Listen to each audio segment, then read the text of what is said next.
Here today, I'm going to be doing something a little bit differently than I normally see maybe on a stream, but I'm actually going to be making a Yukiko discussion chart.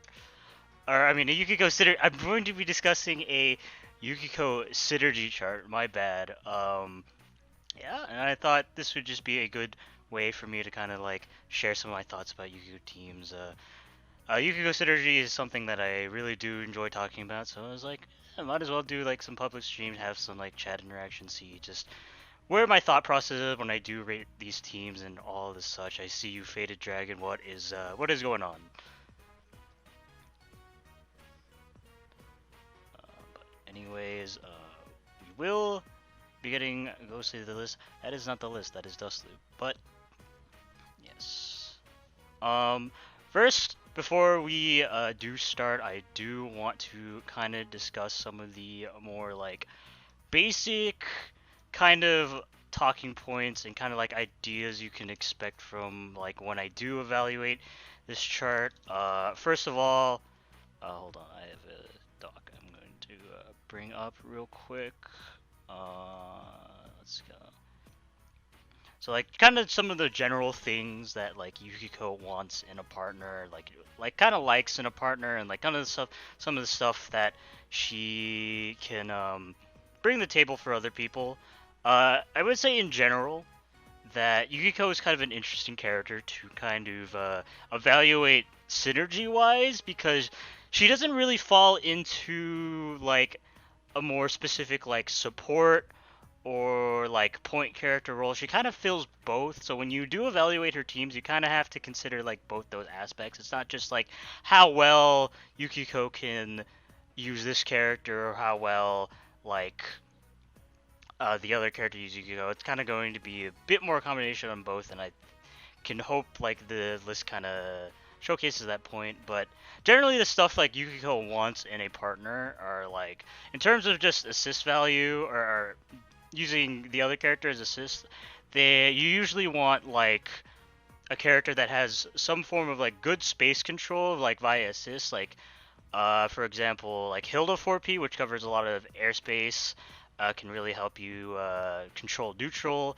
Or something like Ruby 4P, which is just a very fast airspace control assist. And of course, stuff like, say, Susano'o 6P or Ruby 6P, which are good for covering the ground space, are also pretty good. So like, just something to help her control neutral, whether it's via the air or the ground. I kind of personally prefer more of a air, like more focused on air control as opposed to ground control, but I think either one works really well for her.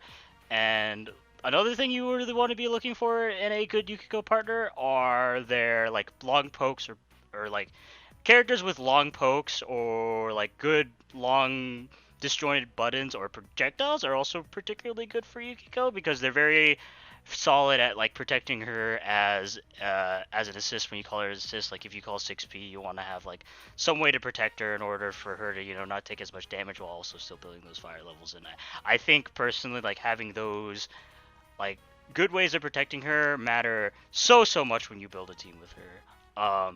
Some other things Yukiko kind of likes with from their partner is also just like very strong lockdown assists because frankly like Yukiko's like base mix game isn't particularly good.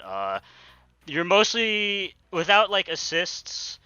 You're going to kind of have to rely on JC, which is unreliable because it's base 20 frames, which means if you calculate for jump start it's 25 frames, which is extremely reactable. So I think if you have very strong lockdown assists, like say Yumi 5P or like Batista 5P, those classic like kind of heavy lockdown like high blocks and assists, it's gonna help Yukiko a lot. Just to find ways to open up your opponents because otherwise she's kind of just all mids. Characters that can also easily make sandwiches, also particularly good for like kind of the same reason because Yukiko's mix game by itself is kind of poor, so you kind of need those buffer with the left-right assist to kind of help you out. And I mean like sandwiches doesn't necessarily have to be like sandwich assist, it can just be like characters that can cross over the opponent easily. And another thing Yukiko really likes in a partner is obviously I think if you are familiar with Yukiko and like fire level stuff, characters that have access to easy way to increase their fire levels and or heal. I think the healing is a bit less important than fire levels, but stuff that where you can put them in like say a capture state to kind of modify your levels that way. Like command grabs are really good for her to active switch from. Really good assist to also loop with like for example, like 5P, 2C, 2B is also really good. So having access to those is good. This might be like a bit more of my opinion. I don't find them as necessary maybe as some other Yukiko players, but it's still good to have no matter what. So stuff like that is what you look out for. Just reading the chat. What's up? Hello, Krakenakins. Welcome to the stream.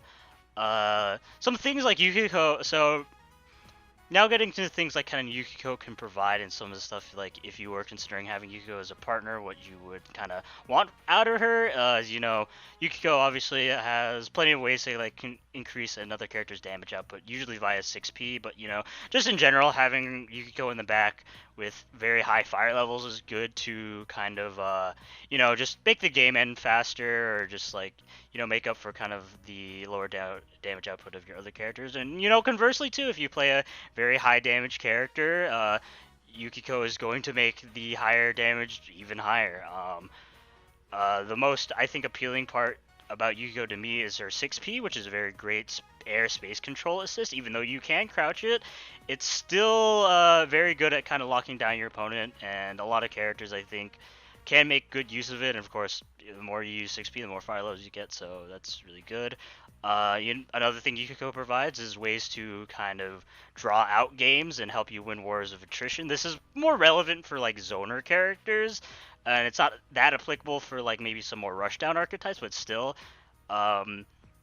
Due to 4P and 6P basically giving you gradual value over time compared to like maybe some other assists, having them in the back while like your other character kind of just runs around kind of getting their game plan can really extend games out and help you guarantee like a win in a war of attrition.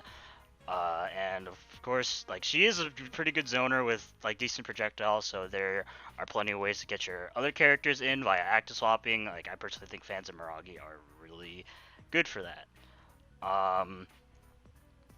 So those are kind of like the things that you're kind of looking out for when you build Yukiko teams. I throughout the entire list, I will say that I think that the really good Yukiko teams actually don't necessarily primarily focus on Yukiko herself, rather having Yukiko be like kind of a good support character and Yukiko allowing the other character to have a very strong game plan with her assist in mind, while Yukiko herself still gets good support, so when she is being played on point, it's still very solid and very good.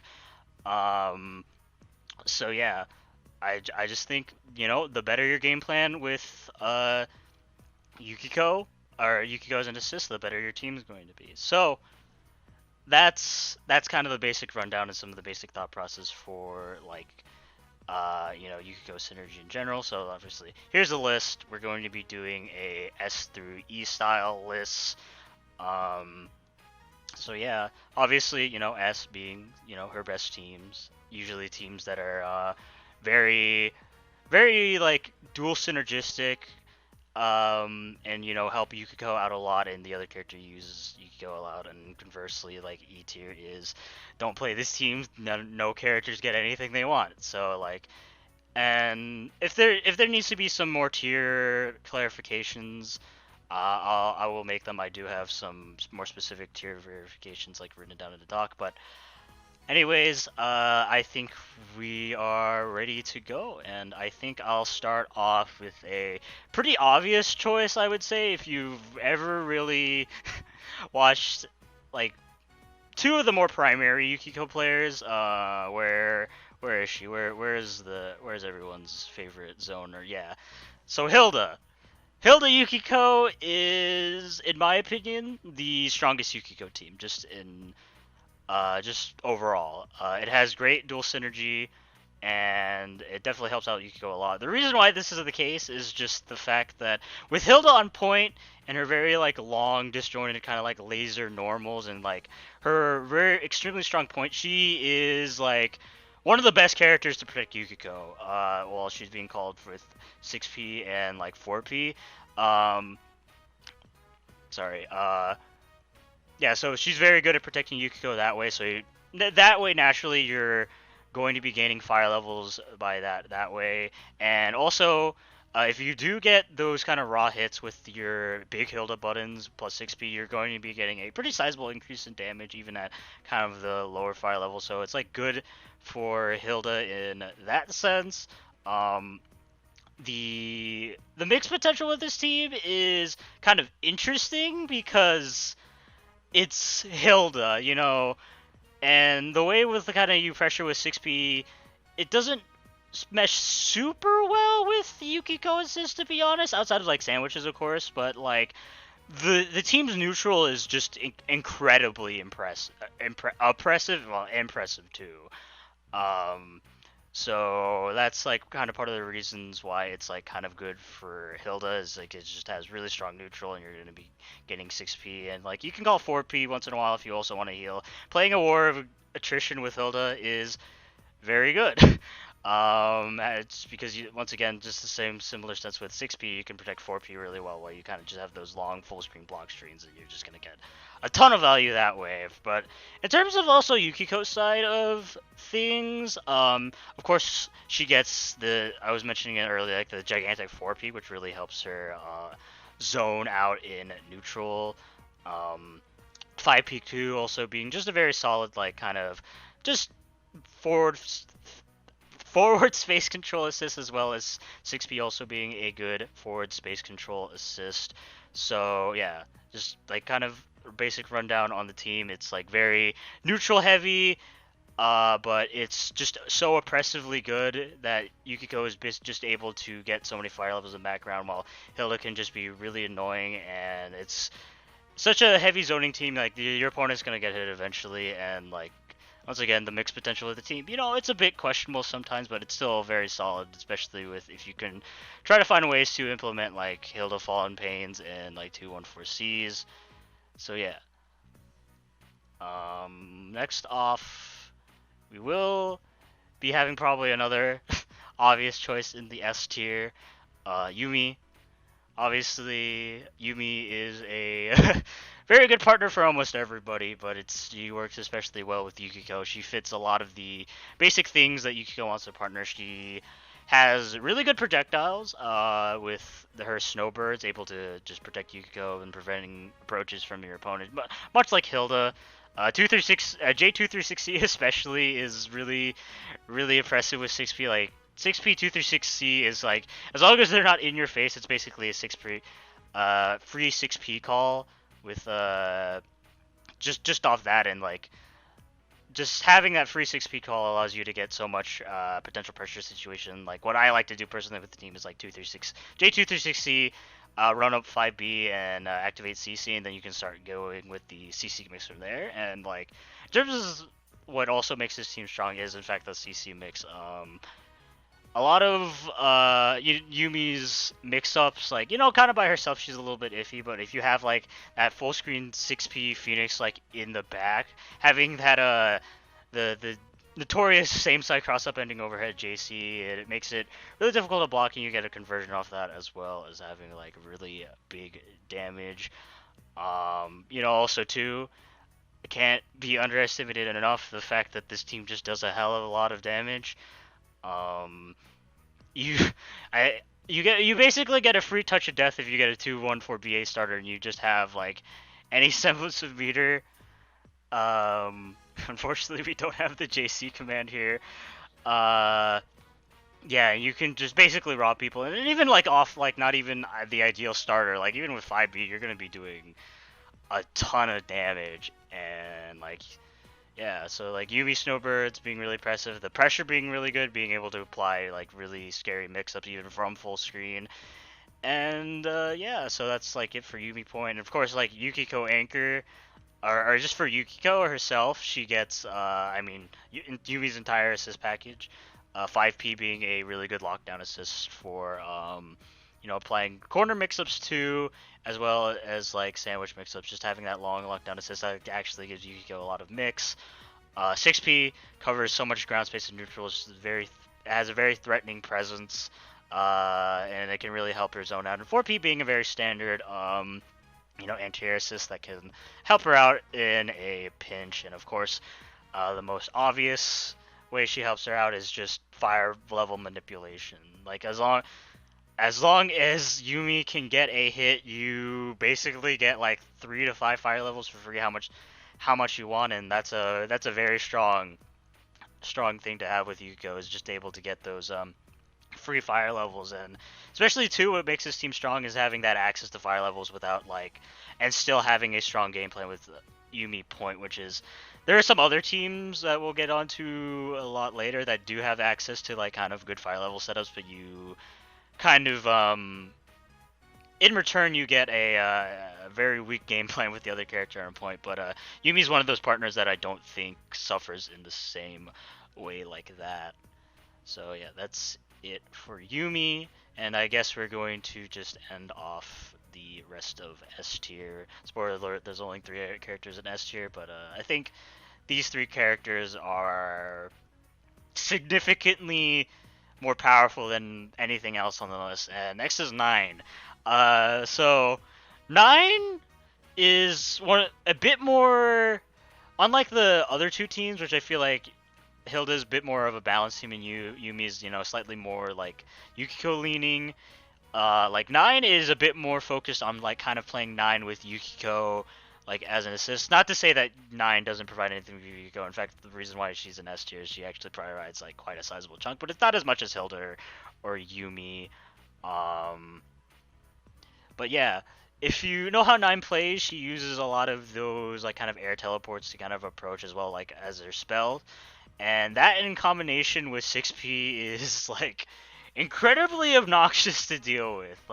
9 is going to basically be teleporting around, and you're not going to be able to hit her. Meanwhile, you're having to deal with this giant 6P Firebird coming at you, and yeah, that's really hard to that itself is just really hard to deal with. But on top of that, 9 spells are really good at controlling neutral. She has really good solid air buttons as well as ground buttons, JA and 5B particularly stand out in my mind as being good assists, or not being good normals to kind of help protect Yukiko if you don't want to necessarily take an aggressive approach. And just also how 9 teleports also work too, you're going to be setting up a lot of sandwiches, and yeah, just has really good ways of kind of getting in with 6P.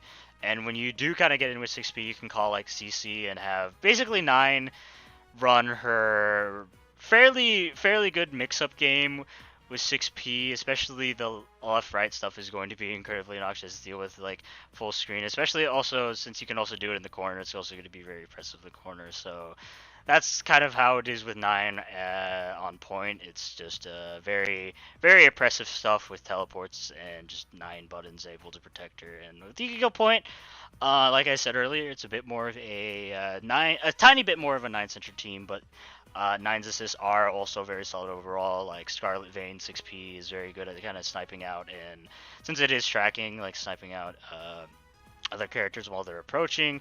5P being a fairly solid lockdown assist, also covers a lot of space in neutral, so you can also use it to kind of get 9 in as well, but mostly just fairly solid lockdown. 4P also being a good anti-air assist for Yukiko helps as well. So there's some other points about this team. Oh yeah, with 9 on point, Scarlet Vein is also a good assist to kind of get a couple fire levels too, so there is that. But yeah, that's kind of a basic rundown of why 9 Yu-Gi-Oh is one of our best teams. So yeah, that's S tier filled out. Who do I want to talk about next? Do I want to go into this with the bad teams?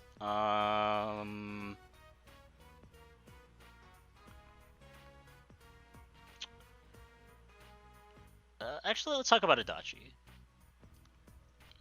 Adachi Yukiko is a very interesting team, to say the least.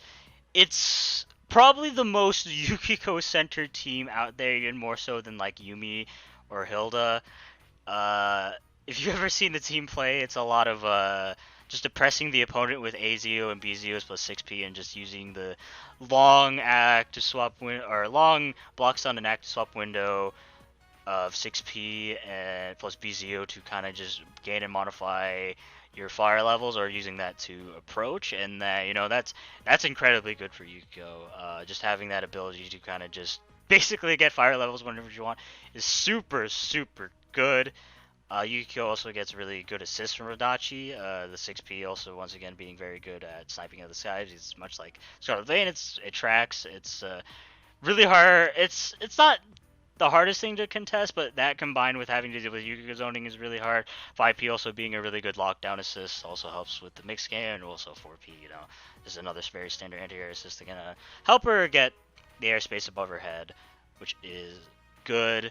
Adachi also has access to the command grab, Ghastly Whale, which is basically like if you get it off, it's like free 9 fire levels, which and some healing too, which is like insane. So there's a lot of positive points for Adachi or for Yukiko. However, where the team suffers and why this team isn't anywhere higher than B tier is the fact that I think Adachi gets absolutely nothing from the deal at all.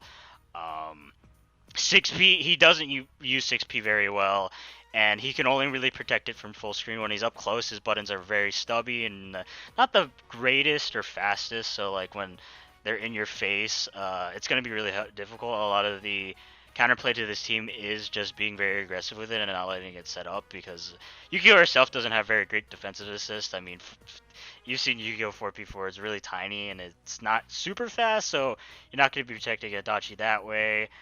Yeah, and Adachi's pressure with 6P also it's just a lot of mids.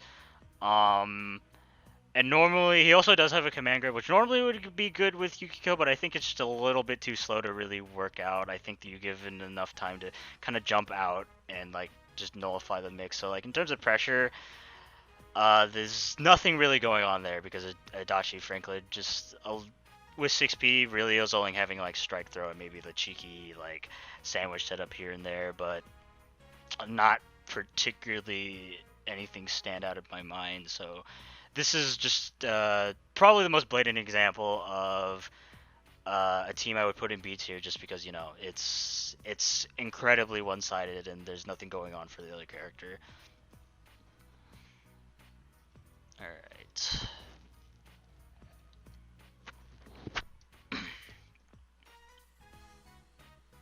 Give us an E tier? Yeah, sure. Who do I want to put in E tier that isn't too obvious? You know what? Let's talk about Naoto, because Naoto Yukiko is a team that could have the potential to be C tier even, or maybe probably more realistically D tier, if it wasn't for the fact that this team is complete anti-synergy. Let's go into some of the. Let's go into kind of some of the reasons why this team actually has a tiny bit of merit, and that's mostly just the neutral game. I think that this team's neutral game is fairly solid. Naoto traps plus 6P is pretty hard to deal with, and like it's kind of hard to get into that. Of course, if you are just setting up, it's going to be really hard to kind of call 6P safely, and you might have to play more on the back foot a little bit, but like if you can get going, the neutral game is pretty good. And of course, like this team does have unblockable setups, because, you know, it's Naoto, so there is some merits. This team, of course, Shirogane 6P also being really good for lockdown, but besides that, there are a lot of things wrong with this team, and there's a lot of reasons why this team is like this slow on the list. I think the most blatant thing is that they have two game plans that are very similar, or not game plans necessarily, two mechanics that like really don't mesh well with each other and kind of impede on each other's ability to kind of succeed on each other. What I mean by that is Naoto and Yukiko are two incredibly meter reliant characters. Of course, Naoto needs meter for like push block, but since their defensive options aren't the greatest. Same thing with Yukiko too. She's very reliant on push blocks, and her Miragidynes are super, so she always wants to have meter in the back. Both characters really want meters in the back, so both of these characters are just incredibly meter reliant. And both of their gimmicks too are also like fairly meter reliant as well. Marks of course cost 2 meters, and Hama requires 2 meters, and just with just everything going on with the team and like the fact that it has very unreliable defensive options, you're going to be spending a lot of meter for that too. And so Naoto's kind of mark game plan is not going to be that flexible of an option for you when you play this team. It's going to be really difficult to try to get marks, and even then, there's the question of also with Yukiko fire levels too, since Yukiko is also reliant on meter for, you know, gaining fire levels too, but also using it for pressure as well, so you're going to be spending a lot of meter on her. And also, there's the thing of, why am I building up so many fire levels with Yukiko if I can just instantly kill the opponent with Marks or Hama? But then you have to kind of pick and choose, do I want to use Hama and Mudo, like Marks in this matchup, or do I want to use fire level Yukiko's in the matchup? Like, what's the decision here? And like, frankly, you're not gonna have a choice with those two. So like, it's just a kind of a thing where they're overlapping game plans. Like, they just don't really mesh well with each other. So that's kind of the kind of the reasons why I put Naoto in E tier. And I will admit, Naoto definitely could move up. But I just personally, honestly think that this team is super anti-synergy. And when like making this list, I was like, yeah, I can't place it that high, even if there are like very genuinely positive points for the team, and Naoto herself isn't like technically that bad of a character. With Yukiko, it's very difficult for me to rate this like anywhere higher than these two tiers.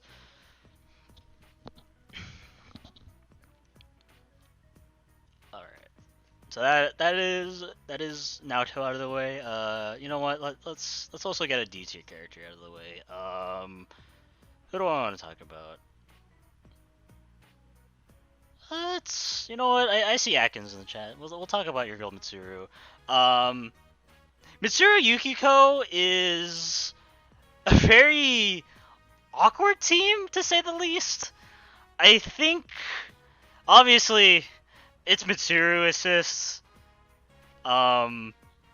Yukiko basically gets nothing from her, which is, yeah, like 4P is not helping you at all. It's not a good anti-air assist. 6P is just way too slow and doesn't cover any space in the ground. It has a long active swap window, but that's maybe besides it. It's not helping Yukiko at all. And 5P is just like a bad thrust assist that with not much lockdown. I mean, it's good for getting her in with like a fan or something, but like besides that, not very appealing for Yukiko. It's also lacking any really easy way to modify your fire levels too. There's basically none outside of like a very specific Bufula setup, and that's only like 2 or 3 fire levels. And with Mitsuru Point, it's not great. It's very neutral heavy, to say the least. And to be fair, like the neutral of the team is like godlike. Like honestly, if this was a neutral, if this was a, oh yo, check out my sick neutral team, probably like S tier. But like besides neutral, it really doesn't do anything. Mitsuru doesn't get the lockdown assist that she needs to apply her very threatening high-low like 50-50 mix-up game. And like she protects Yukiko 6P well, but she can't use it at all. Like just the way that Mitsuru's mix-ups work, you can't use it with 6P. So like your full screen game with this team doesn't exist. So you're kind of going to be relying on strike throw in that sense. And you know 5P, I guess you can make an argument with 5. You can use 5P in the corner for like that, but like at that point, why are you running Yukiko. Like, you can run literally any other character in the game, maybe except like Neo or something, and you can basically have the same thing that Yukiko provides you. So this team is very, it's too neutral heavy, and it's basically only neutral without a lot of support for Yukiko. So hence why this team is just D tier. It doesn't do anything threatening, and that is This team has 3.5 assists. It's so true. Oh, I didn't even talk about Yukiko 4P, but like, yeah, you're not using that either. But yeah, that's going to be a common trend you're going to see in the D tier. Is a lot of teams that have very good neutral, but just don't provide Yukiko with anything, and can't use Yukiko well at all. So yeah, that's Mitsuru out of the way. I'm sure I'll have some more talking points. If Mitsu 5P, Yukiko 5, Mitsu 5P, and Yuki 4P. Yukiko 4P is a half? Yeah, I agree. It's not a great team. Let's okay. C tier. Let's go with a. You know what? Let's talk about Podge's team, because Podge's team is super interesting, and if it wasn't for him, easy tier, like, honestly. But like, the dude has put in so much work in the team and has genuinely convinced me that this team has merit. It's obviously not anything super good. It's Tager Yukiko. Like, both characters, of course, aren't like the greatest, and Tager, you know, just it's probably one of the worst characters in the game. But besides that, synergy-wise, it actually has good stuff going for him. With Tager Point, he's really just a big man that protects Yukiko kind of with his armored normals, as well as, like... Podge makes his team look like it's functioned somehow. Yeah. Sorry, I got distracted by chat. Like, he's just a really big man able to protect Yukiko, and like, while he doesn't really have those traditional kind of like zoning tools you might see, Sparkbolt is like unironically really good at checking your phone from full screen and preventing them from really sniping out Yukiko 6P in the back. Sledge is also really good for protecting Yukiko. If they're doing an air approach, you can kind of just sledge, make sure that they don't get close to Yukiko. If they do get close to Yukiko, you at least can like sledgehammer them and make sure that they prevent her from coming in, or prevent them from coming in. With Tager Point, 2B 6P is also a genuinely decent approach often if they respect it, and you're +2. You're able to get something going with that. And when you are in pressure, it's actually very solid. Obviously, Tager lacks the very traditional high-low mix that is very threatening, but if you've ever seen Podge play, he's very, he very much applies his pressure in a very specific way, where 6P is kind of coming from behind, and you, of course, are really tempted to jump out because, you know, it's grappler. You want to make sure that you can jump out of his command grabs, but with 6P in the behind, it's a little bit more awkward to kind of try to find those points, and Podge really likes to abuse that specifically, and it's a very threatening pressure. Like, once it gets going, of course, it's more CC reliant, but so is most Yukiko teams. Like, what other things? So like, yeah, that command throw set play is actually fairly solid. Also, Tager provides good ways to modify Yukiko's fire levels. Of course, he has a command grab. I think you have 4 off his EX command grab. Crimson Punisher is also really good to active switch from.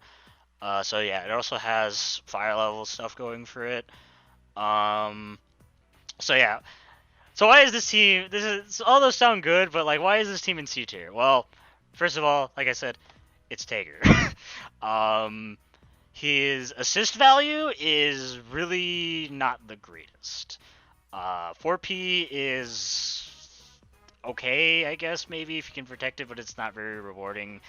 5P is, you know, it sends him forward. It's nothing too special, and like, it can help Tager get going, but that's about it. It covers a good amount of space, but like I said, nothing super impressive for Yukiko. And 6P is really bad. Podge makes use, like, can find ways to use it well, but like in a general game, those moments are pretty rare and hard to come by, and it requires a lot of respect of your opponent. And yeah, in terms of that, like Yukiko doesn't get a ton from Tager as an assist. It's not like she's suffering or anything, but it's also not very good. Or other some bad things with this team. It really suffers against, it can really suffer against rushdown characters, especially like sword or zoner characters. Like this team has absolutely nothing to do against some characters. It can be really oppressive to try to get something going because they're just going to prevent you from doing anything because Tager is just kind of a detriment and is really easy to kind of poke out in like every situation. What other things can I'm trying to say this in a more intelligent way than it's Tager. Like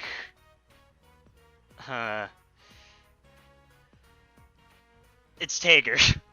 It's C tier really because it's not stable enough to be in a higher tier. I don't know what else more to say about it. It's such a weird team to really try to evaluate, but it has merits. It definitely has merits. Anyways, you would like to see user decks? Absolutely. In fact, we'll fill out one character per tier now with Yuzu. So I am personally a huge fan of Yuzu Yukiko. Sorry, I got distracted by chat again. I'm personally a big fan of Yuzu Yukiko. I think it's definitely up there in terms of Yukiko teams. The reason why this is the case is that Yuzu definitely has a very strong game plan with Yukiko in mind. She's actually one of those characters that can play that War of Attrition I was talking about that can be really good for Yukiko because when she stands up in the back, you can kind of basically call whatever Yukiko assist you want, like 6p or 4p, and kind of wait for your opponent to kind of approach and see what they do and just slap them with like an EX slash or just a regular slash or whatever. It's really good at forcing your opponent to try to approach you and try to force your opponent into a mistake, and like that's something very similar to what Hilda can do. Another thing that's going on with this team is the fact that Yuzu teleports plus 6p is generally probably one of the hardest things to try to contest in the game. If you ever seen Yuzu Hilda, it's a very similar ideology to that, where it's just you're covering so much airspace with your assist that Yuzu, even though she does teleport and you're technically supposed to like take your turn off that, you can't because the assist is covering you. So basically, Yuzu kind of just gets free reign whenever she wants when she calls 6p safely, and she can really apply a lot of the threatening left-right mix that she is most well known for. Like, just kind of a basic example of what this team can do is just like call 6p, teleport behind them, slash them, or maybe apply a left-right 50-50 mix, and then just go from there. So that's part of the reason why it's strong. In terms of like Yukiko's side, I know Yuzu's assists aren't what they quite were at one point, but I think they're still very solid overall. I think 6p is pretty decent at like covering ground spaces in neutral. 5p is like kind of is what it is. It can also help her kind of like start pressure as well, and 4p also just being like a very okay anti-air assist. But also for Yukiko, the Yuzu does have a capture state move. I don't exactly remember what the name of it is. Actually, I have Dust Sleep open. Where is Yuzu? It's her stanced ender. God, what is this move called? Yeah, it's like basically her DP, just like after ending her stance up move, which can be very good for fire levels. So yeah, that's kind of the reason why this team is strong. It plays very much like Hilda Yukiko, just a bit more left-right focus, and I think Hilda is just better overall, just better assists, better stuff, but like it's still a very strong team with a very, very threatening neutral and pressure. and can very much play a war of attrition. Let's see. Where to Kate? Okay, yeah, let's get to the Kate, because this is definitely one of those teams that is very difficult for me to kind of evaluate properly, because I'm not super familiar with the Kate. I'm going to. So Kyo, you think it's at the very minimum C tier? Yeah, I definitely feel like I would place the Kate in the C tier. Just kind of some of my more like kind of basic thoughts about it is the fact that Catpaw plus 6P sounds really annoying, and is able to kind of create sandwich scenarios pretty easily.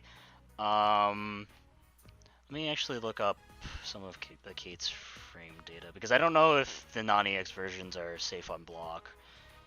Or at the very least, like, not super minus. Where is the Kate? Where's Catpaws? Oh wait, they probably wouldn't have frame data because it's an air move. As far as I know, they're safe, and it can work. And I think in theory, it can work decently well, even if they do end up blocking the Catpaws plus 6P, and you're able to create a sandwich scenario like that. But besides that, I feel like that's probably the only real thing it has going for it, is just having the Catpaws plus 6P being really annoying to have to deal with. Jubei's assists are fairly solid overall, I would say. Like, they're good, but not like anything outstanding. I think 6P probably is the most appealing one, because it just covers so much ground space in neutral, and I know 4P is decent for lockdown, and 5P is kind of what it is.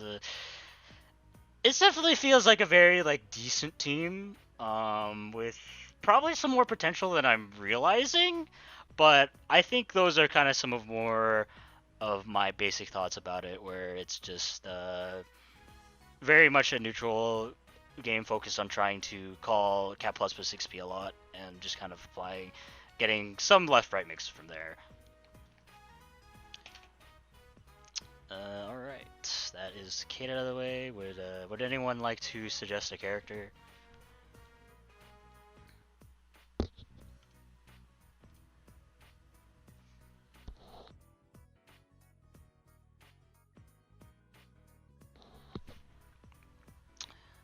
Wait like another like 30 seconds, and if not, I'll just move on to who I feel like going to next.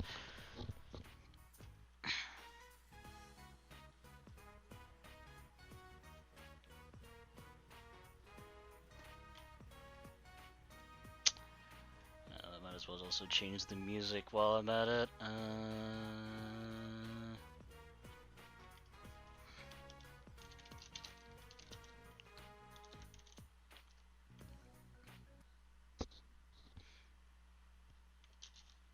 Yosuke?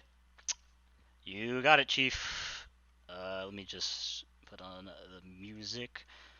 Okay. Yosuke? Okay.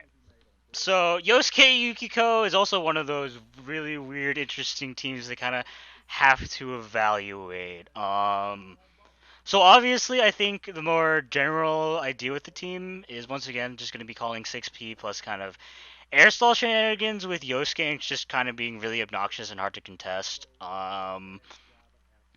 And like, or more specifically with Yosuke Point. And yeah, that I think that's kind of the primary thing. It's going to be a very annoying, very airstally, very like please come to me team, or like, because it's going to be really hard to approach him, and it's also going to be hard to kind of contest him as well, just with that 6P in the back. And I think the main problem with the team is that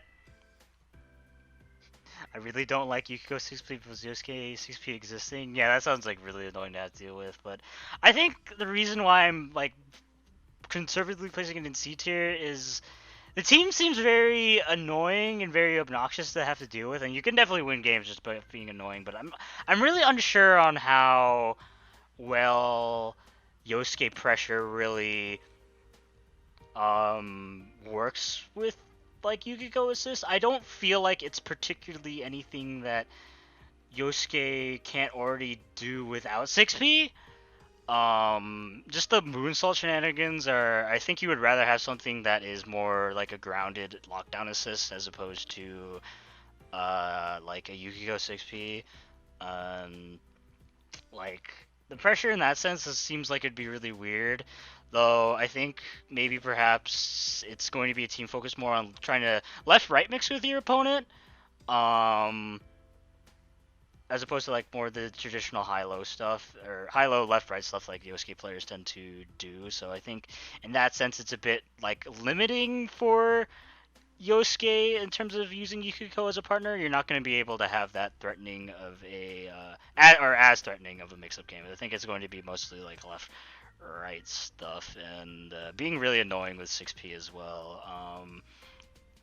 But Yosuke himself, I don't think he has like the greatest buttons for Yukiko. They're all right. They're not definitely not the worst. They're kind of good for like air contest, but like they're not as good as like most like the kind of sword characters like you would probably see, or maybe not even like Mitsuru. So I feel like this team 6P is going to be really hard to protect as well. So that's also kind of a deterrent from playing the team.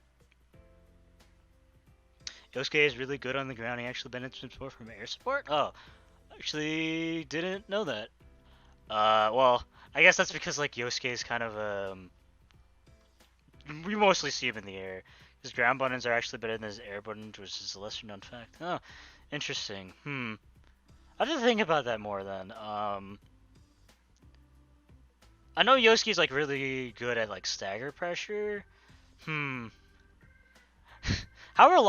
Faded, how reliable is it to kind of just chuck out 5B once in a while to kind of like cover a lot of space? Is it like good for covering a lot of approach options? Because that's kind of what I'm kind of thinking.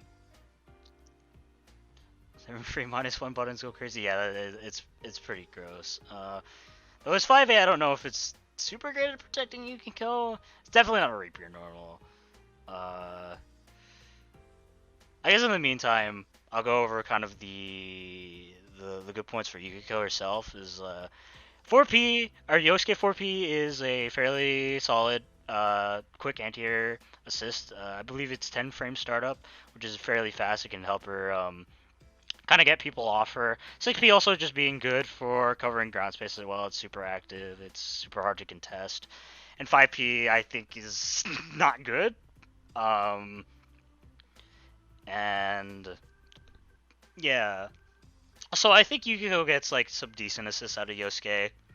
But besides that, don't really see too much support coming out from him. I know Tinterafu is like decent capture state move, but I don't think it's like that great for building 5 levels. I think you only get 2, and I don't even think you get to super afterwards. So it's definitely a very interesting team. It's a team I can, with more time, kind of like watching it play and maybe seeing it work, it could definitely have the potential to be raised up a tier. But for right now, I think it's just going to lay probably at the upper ends of C tier. Yeah, so that is Yosuke Hanamura out of the way.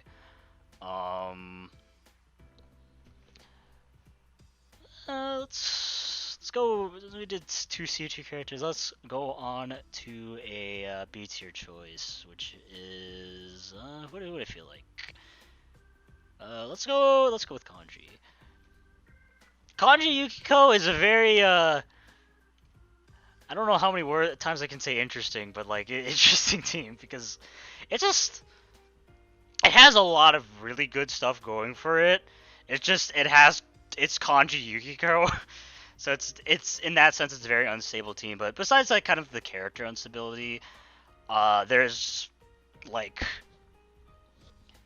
a lot of good stuff going on for this team. And just in terms of Kanji himself, having that huge 6P able to cover in the air really helps him out in trying to approach. Like, it helps him safely do his air command grab and his air chair, which air chair is also plus, so it helps him get in. Uh, yeah, so like in terms of neutral, he has that really going for him. 5P and 4P, unfortunately, I feel like outside of like outside of maybe some niche pressure scenarios, and of course 4P also you can call it to heal while you're doing a command grab. Uh, Sorry, I got distracted by chat again. Like to kind of like heal while you're doing a command grab is also like pretty decently, but neutral value, absolutely nothing. You're basically only going to be calling 6P with this team and 5P for maybe like corner for like the corner safe jump. But more positive things going for it. Much like Tager, Kanji should theoretically with 6P have very very threatening like command throw mix up games with Yukiko. You're going to be pressuring your opponent in such a way where it makes them really uncomfortable to try to find a good opportunity to jump out of Kanji's command grab. And if they do jump out, you are going to be. I'm I'm already seeing Podge in the chat.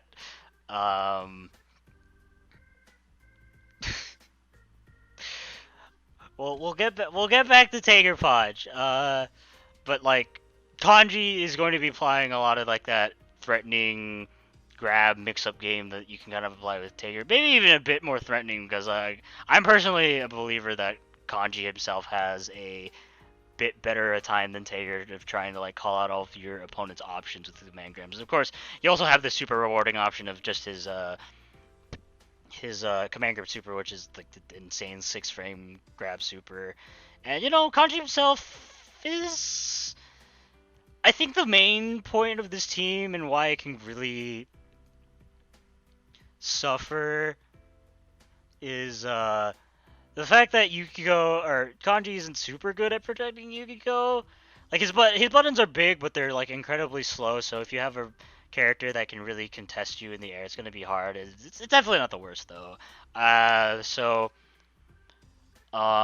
don't even think I got into the most obvious point with this team, and if you've ever seen it play, why this team is so powerful, it has probably, or besides Adachi, has one of the easiest time modifying and going from 0 to 9 fire levels really quickly just with 214B combo. Like 214B active swap is disgustingly good for Yukiko. That's like free level 9 plus some healing depending on your level. So like if you can force an interaction like that, free level 9. So like in that sense, it's really good for Yukiko.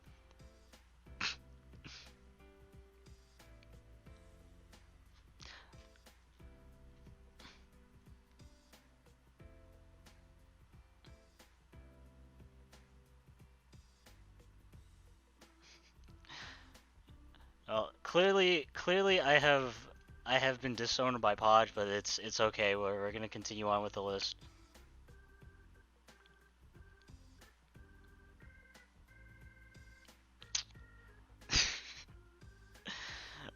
No. Well, I'll face the wrath of Podge later, but let's see. What other team do I want to discuss? We went to B. Let's go back down to D. Who's like kind of a D tier character?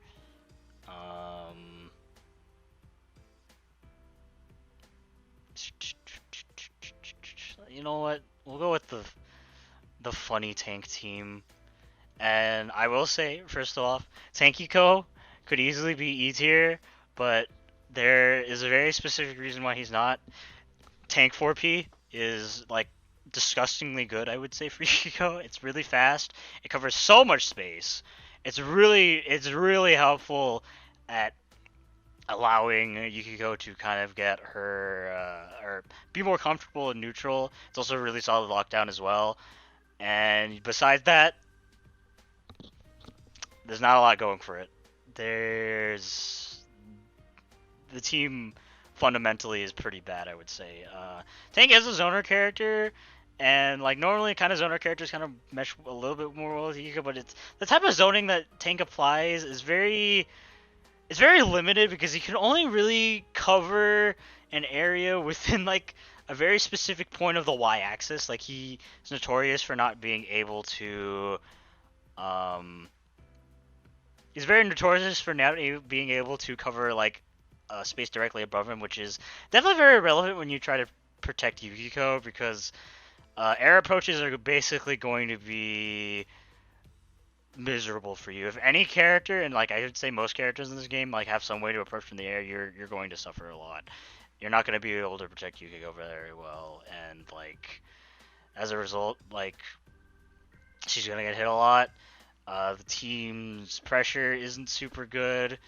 I mean, I don't really even really think Tank can create JC unblockables with this team. It could maybe create a very hard blockable setup with 6P JC, like if you time it very specifically, but I feel like that was very specific and very hard to kind of pull off. So I don't really like it in that sense. And yeah, I think that the team struggles a lot in neutral. Doesn't really have a lot of things going for it. Doesn't really have a lot of ways to help Yukiko out outside of 4P. Yeah. I will also say, and this is a thing pretty relevant for all the 20k characters, is just he's 20k and you go 16k. So if you want to burst in tank just to have him as meat shield, that's honestly a genuine strength. It's this genuine strength with Tager. It's a genuine strength with Blitztank, and yeah, it could almost be E tier with how bad it is, but I'm going to stick by my guns and say tank 4P kind of OD.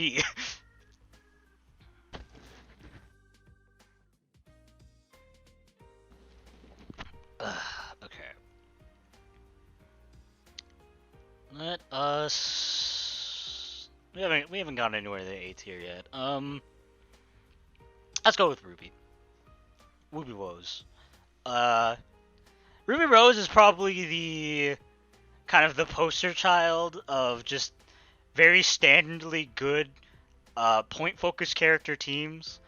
Really big buttons, able to really help protect Yukiko very well. You know, deter approaches with also 236A can also be a good way to kind of deter approaches and prevent them coming in from the ground and helping that way.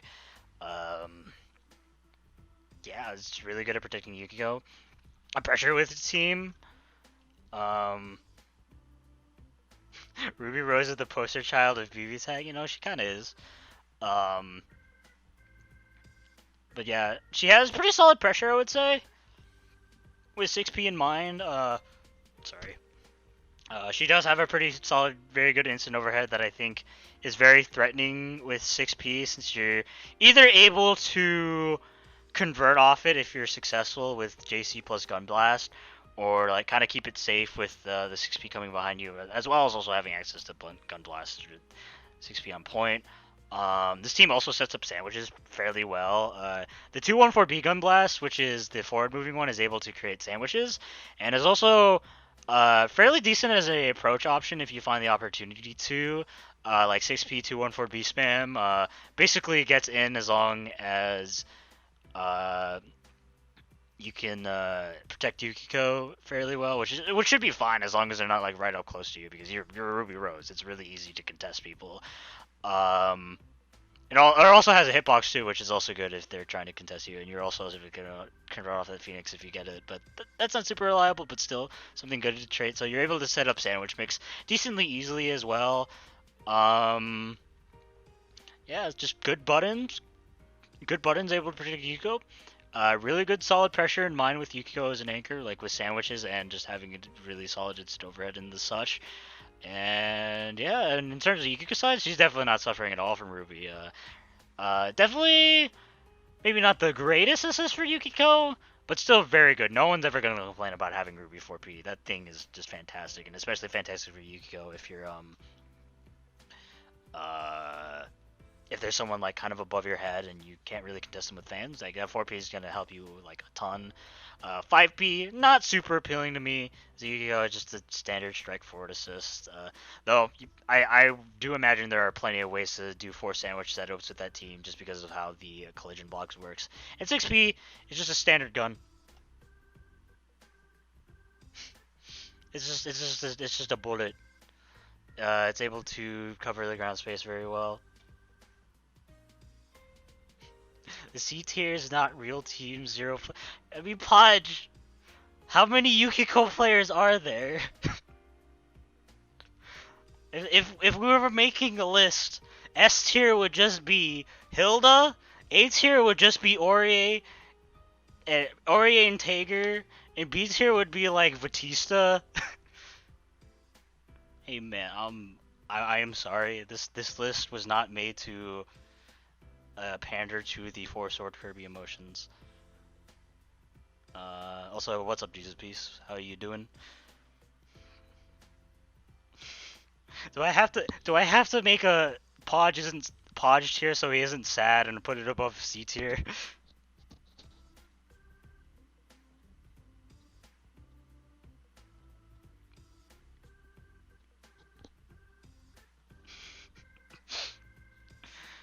You know what, Podge? Just for now.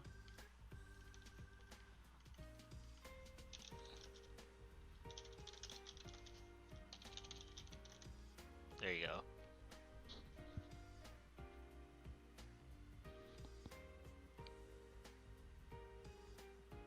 Kanji Yukiko loses to solo Adachi. It does. It probably does. I think it does suffer a lot against that. But I still think the overall strength of the team warrants its placement. I don't think necessarily that should deter from just kind of the objective ways it benefits Yukiko and just how the team works overall. But yeah. Anyways, Podge gets his own tier for now. The four sword Kirby tier.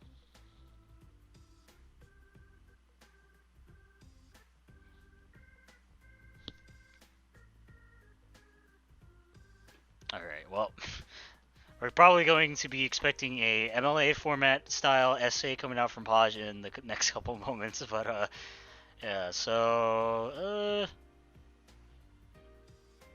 we've already kind of gone through each character. Anyone want a character discussed?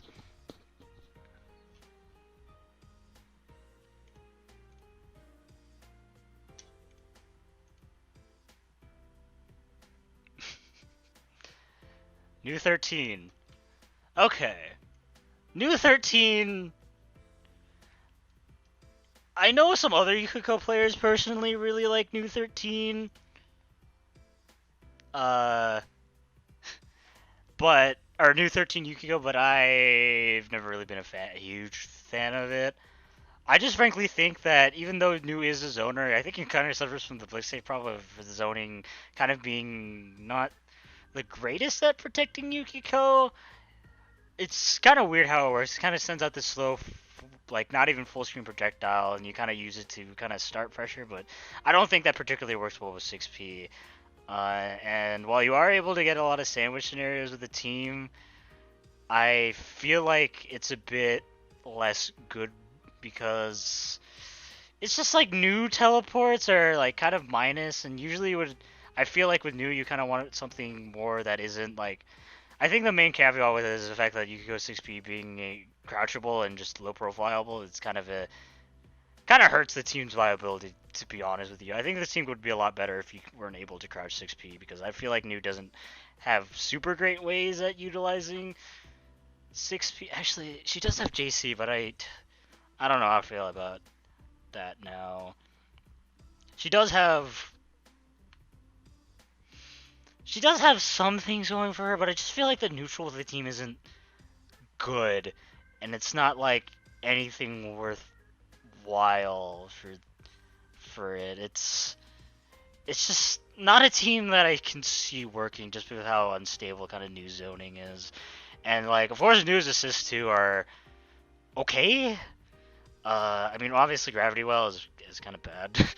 It's cool, but it's bad. I don't think it helps Yukiko at all. It doesn't really help her do anything. 5P being a standard bullet assist, I also don't think is super appealing. It's decent, but not great. 6P is pretty good, actually. I think it can be very solid for approach approaches. But besides that, I feel just overall new Yukiko is very unstable and doesn't really have a very consistent game plan that sounds particularly viable. So I'm going to place it in D tier for now. Maybe at the more top end of B tier, but yeah, just overall unstable. Doesn't really provide either character doesn't really provide much for each other. So yeah, I think that's how I feel about New Yukio. I need to put on more music. Just a second.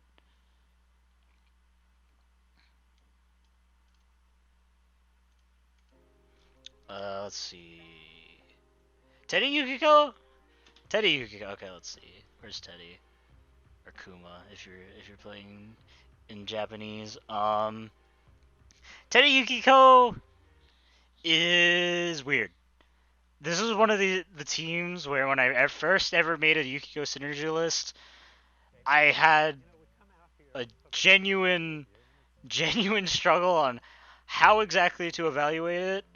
And I still feel like I think I have a bit of a struggle on properly evaluating because the team has potential, but it's also really weird. I think overall Teddie doesn't benefit a huge amount from Mika though. I think that while 6P can cover him while he throws items, and that can be really difficult to try to contest, I think that Teddie definitely needs one of those like quick anti-air assists that Yukiko really doesn't provide, and like Teddie is so much of like a setup character that having a really slow assist to be your main coverage it's a bit iffy, like you say, and throwing Teddie items with 6P isn't like getting you a lot anywhere. I feel like just after the kind of the 6P is gone, or you're calling 6P in general, you're not really doing much outside of being annoying. And the pressure with the team, it could be good. Bear Screw is good at creating sandwiches. So you can get some left-right mix with it, but overall, I feel like Teddie suffers a good amount from having Yukiko as an assist. It doesn't really benefit too much. Yeah, even considering all Yukiko's other assists, Teddie item throwing not being super good with 6P, I don't think so. I think where the main reason why I'm putting this in C tier, not like anywhere lower, is because I actually personally really like Teddie's assist kit. Teddie's assist kit is really good. 5P is one of the best sandwiches in the game. It's 8 frames, and it's basically a sandwich whenever you want, outside of like maybe push block. So you are able to get sandwiches that way. 6P is really good at covering airspace, or not airspace, covering ground space, and it's super active and really hard to like actually properly break out. So that's fairly good too. And I think 4P is going to be, the value of it is going to be depending on Teddie's current item rotation. But Teddie's items are good, so they can be good. But I'm particularly a fan of 5P. I feel like with just how good it is at creating sandwiches, it's super valuable for Yukio. It's able to allow her to get more threatening mix and actually have mix with her opponent, or actually have the ability to kind of mix your opponent. So yeah, the Teddie, super Yukiko focused team, but I really like his assists, and like some of the items also sound like pretty interesting with Yukio, but nothing higher than C tier. Yeah.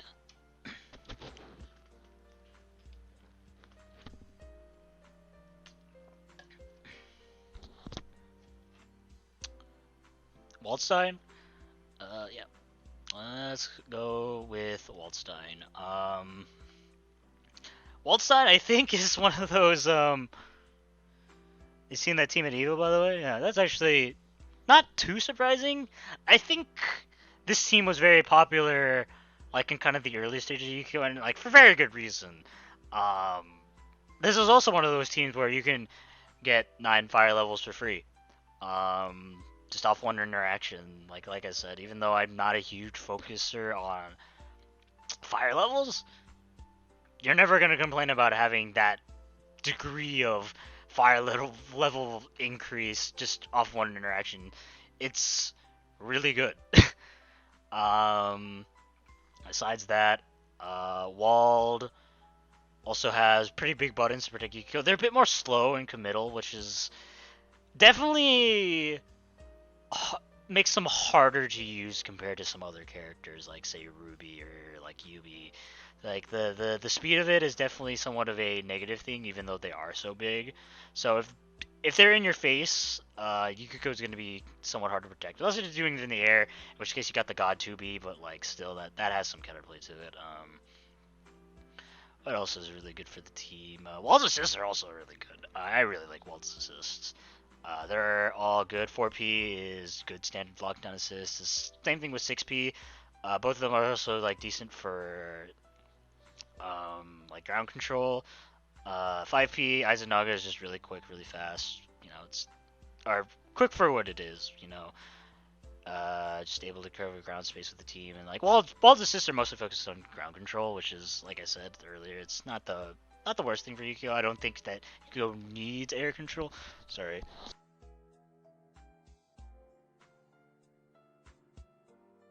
Never mind. I heard a phantom knock and it was nothing. Anyways, but yeah, I don't think Yukiko needs air control. Like she can definitely without it, so you're not suffering in that sense. So the reason why I put this team in kind of like the B tier is it's definitely decently strong, but I really do feel like the fact that Wald has like those really slow committal buttons that really makes it difficult to protect Yukiko in some situations. Um, like kind of as a main detractor for the team, and the reason why it's not any higher, despite the fact that it has a good amount of potential.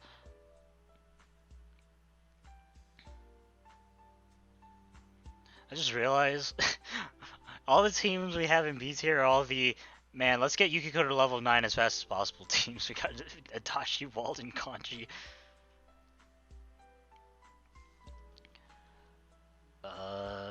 Actually going with that, is there any other teams that are kind of like that?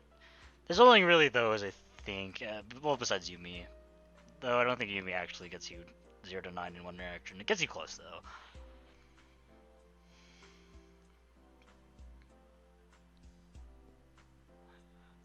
Let's go, Elizabeth. Alright, Elizabeth.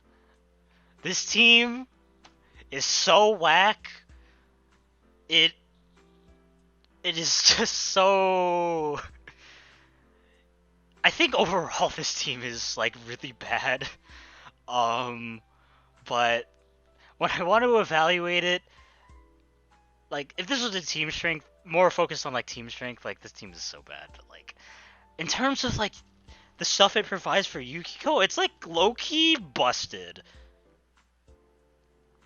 I'm almost tempted to put her in D. She's very close to D, and I might convince myself to put her later, but I will say the stuff Liz provides for Yukiko is delicious. Like 5P, amazing lockdown assist and also good space control assist. 4P, standard anti-air assist you kind of just use to cover the air. Still really solid for Yukiko. What else? Excuse me. 6P is godlike for Yukiko. If you can protect that, that's basically either free fire levels or a free approach or free zoning. Like, if you can protect that assist, all that ground space you're covering is cleared. You don't have to worry about it. And if like they're in the air, you're also if they're in the air and kind of approaching the air, you can kind of use that to your advantage and just like chuck 2Bs at them and make sure that they can't get close. So I feel like no matter what, if you can get a 6P off, it's good. It can get you some fire levels if they block it. Maybe not the most ideal way to do it. You can get a Beameragi if they block it. Yeah, and that's kind. No. There's a bit more good things going on for her. Hama is also really good for setting up fire levels if you can get it. And another good thing about this team's damage potential is insane. Like holy crap, this team does some really whack, really disgusting damage off like DP punishes. It's very similar to like Yumi. If you make a mistake, you could be dead for this team. Like it's gross. It's so gross. But besides that, Um, you have to play Liz. That's the really bad part about this team is you have to play Liz, and not only do you have to play Liz, you have to play Liz with assists that don't help her at all. Like Liz cannot use Yukiko's assist in the slightest. They don't help her a single bit. 6P is really hard to protect with Liz because like if you just rush into her, like she's not going to be able to like contest you at all. Um you can't. You can't contest anyone with Liz. The closest thing you can do is 2B, but 2B is really unreliable. And on whiff, you might be hitting a happy birthday for that. So like that is really difficult to set up. Like Liz is neutral with 6P. The team has no neutral with Liz on point. There is no neutral parish. And like yeah, you kind of just have to rely on solo Liz, which is not good. It's not good, and like Liz gets jack. Liz gets nothing. I can't stress that enough. I don't think Liz gets anything. The bad thing about this team is you have to play Liz and you have to play Yukiko. Exactly. Another part of that team, you have to play kind of two mech characters on the same team. And it's not good. It's not a good team, but I will be putting Liz for right now in C tier because this team is really insane front-loaded Yukiko team. If you never have to play Liz on point, this is one of her best teams. But this is a team game. You can't expect that. It's very much like I mean I guess that's just Liz team in general, but like it's too heavily front-loaded, and I think Liz gets nothing. Doesn't Dark Dust play this team? Yeah, he does play this team. I think the last time we discussed it, you said like the team has potential, but it's bad. I mean, kind of the inside joke with us Yukiko players is that Liz Yukiko is team masochism. Like, you have to be kind of crazy to play this team because it's a struggle. It's a real struggle. Hazama. Yeah, well, let's go with Hazama. Hazama, Hazama could is a character that does kind of work, but also like doesn't work. Do I want to play some in D or C? Instant D tier. I mean, Hazama on paper doesn't seem too bad. I feel like he objectively needs to be under Yosuke. I definitely agree. I feel like the teams are very similar in the way they want to play. I'm gonna put him in D tier for now. They're very similar in how they want to play. Definitely the main focus of the team is be really annoying with chains plus 6P. Name a better duo. That's not Adachi though, but chains plus 6P sounds just really obnoxious to have to deal with. You know, Hazama flying in the skies, him zooming around with a 6P in the back, you're not going to be able to really contest him that well. But the thing is that I don't feel like Hazama chains are like particularly powerful. Like they're annoying, but they don't really do much. Like sure you can approach with it and kind of like get stuff going, but if like they kind of just anti-air you. Well, I guess it depends on the character, of course. If they kind of just anti-air you, I feel like a lot of that game, if they have the ability to anti-air you, the entire game plan just falls apart. There is no game plan anymore. Like I guess a lot of characters where they can reasonably contest you in the air via anti-airs, or maybe even just full screen supers or something, or just some way to contest 6P. I feel like this team doesn't really have a solid game plan going. Like it's very, it kind of seems like it lives and dies by 6P, but it's already kind of on the hospital bed dying, you know, where it's just like Hazama himself isn't going to protect Yukiko that well. His buttons aren't really good, especially since he doesn't have he has unstandard run speed too. Like Yukiko is going to be getting smacked a lot. Like you're not going to be very able to protect Yukiko that well. So yeah, like Hazama's assists are also not good. They are just not good. I can't find any real value for Yukiko that isn't it just like I guess they work? Actually, this XP might be okay. It's like a worse Batista 4P, like a really worse Batista 4P.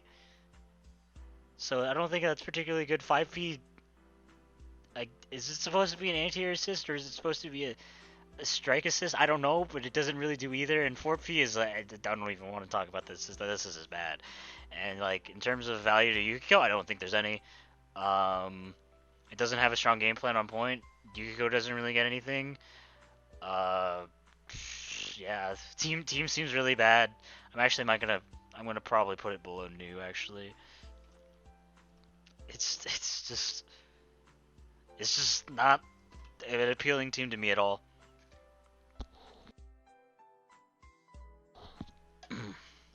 All right.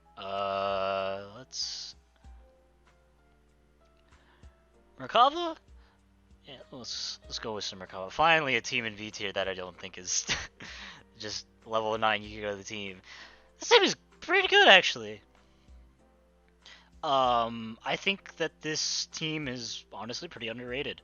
Uh, of course, Merkava has pretty gigantic air buttons to kind of like help protect Yukiko, as well as Flight Dash. Also having a hitbox too definitely helps out a lot as well. Good buttons protect Yukiko. That's already a mark for the team. Like just having that. Capture state move also to help build fire levels too. Very solid. Not a ton of fire levels, albeit, and but still something to consider. What else? I think the main draw of this team is the aforementioned Flight Dash plus 6P sounds actually really solid and can be very difficult for a lot of characters to kind of contend with. Like having to deal with Merkava kind of just soaring in the skies and flying towards you with like this giant phoenix and this, you're not going to be able to like really properly air him, and you're not going to really be able to properly test him. And just while he isn't, I think he also does pretty well. He does have the JC overhead that can help convert, or that can 6P can help convert off of and like make safe. So yeah, when he's in there is some merit too. Like yeah, just having that JC is honestly really a lot more points to the team as well. So yeah, for Merkava, good buttons protect Yukiko. He can use very well with his flight dash, and like has pressure, has the tools in order to be able to pressure the opponent. And for Yukiko's side, it's not like stellar or anything. Merkava's assists are very like decent, I would say. For 4P standard anti-air assist can help him, not super great. 5PP probably his worst assist for Yukiko, mostly going to probably be used to supplement your Oki a lot, but it's not huge lockdown. And 6P kind of covers a weird angle, which can kind of help you cover some approaches on the ground, but it's not anything too great. So even though I think that the flight dash game plan with 6P is strong, I feel like Merkava doesn't provide super great support value, like at least via assists for Yukiko. So yeah, that's how I feel about Merkava. Definitely very much the top of B tier.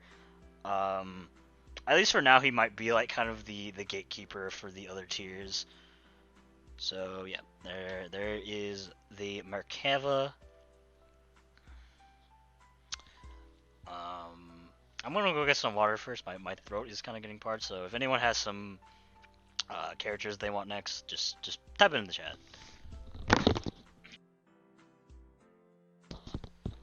All right, I am back. Known as just as a character next.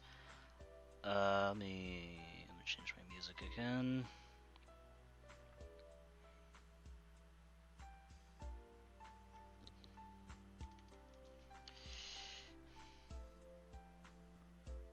Do Plat next? You know what? Sure. Let me just find some tunes real quick.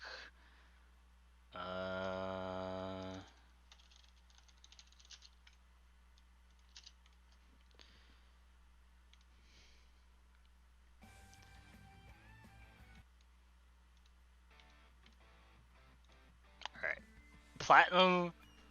Platinum the Trinity. Alright,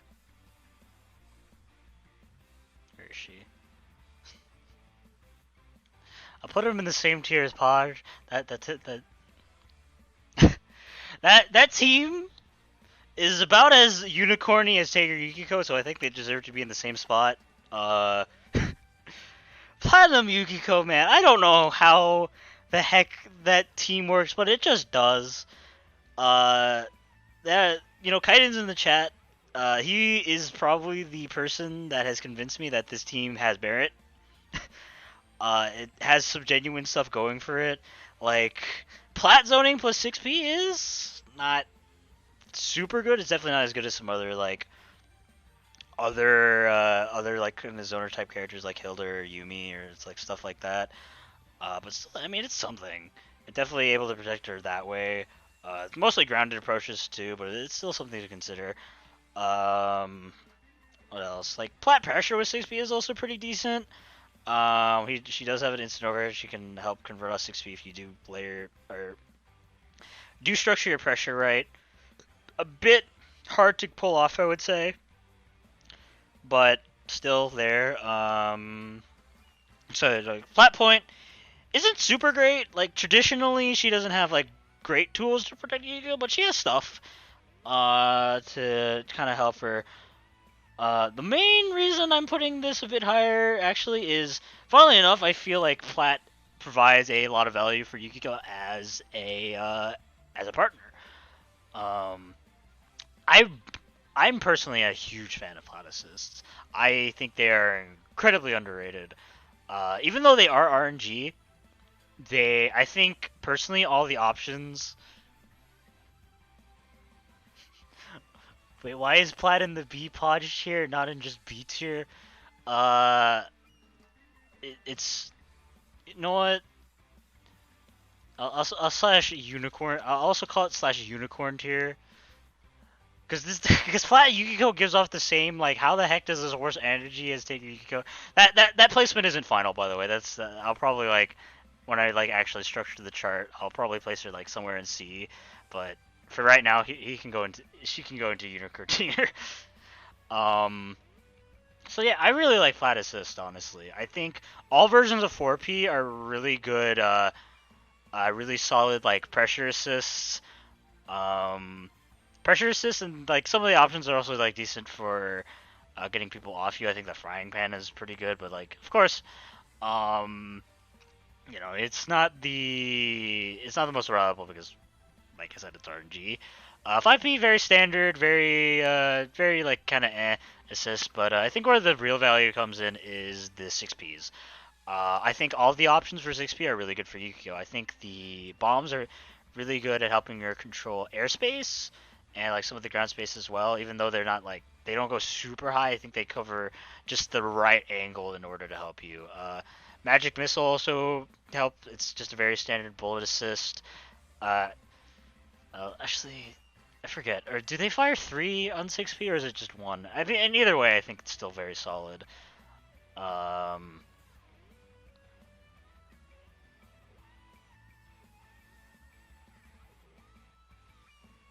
Yeah, I think it's only 1, but yeah, very solid bullet assist, still able to help cover the ground.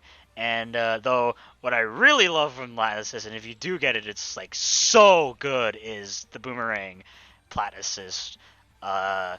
It covers so much ground space, and even if they kind of going in the air, the retracting hitbox of it really allows you to be a bit more like comfortable with kind of air approaches, because like even if they do get in on you, that assist is coming back to you and you're able to kind of retain your turn or make sure that they can't really pressure you that much. And I think that's super great for Yukiko. Some other things that Plat gives to Yukiko is the 236 super, what is it, the spin super, Kiradot Typhoon plus DHC is surprisingly like 6 fire levels, I think. So even though it's very expensive, like you can find an opportunity to do that, and it's actually like fairly easy way to modify your fire levels, which is not something I really expected that Platinum to have. But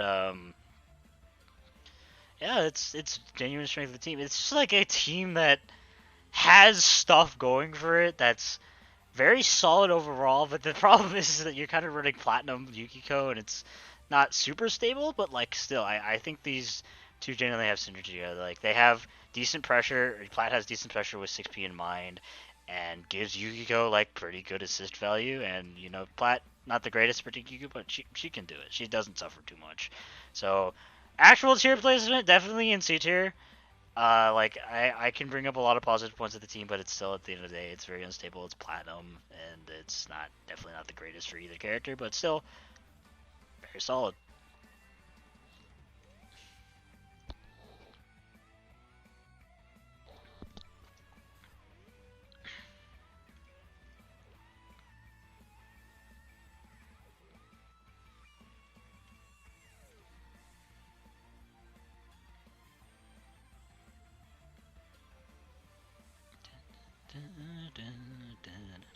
Alright, who do you guys want up next?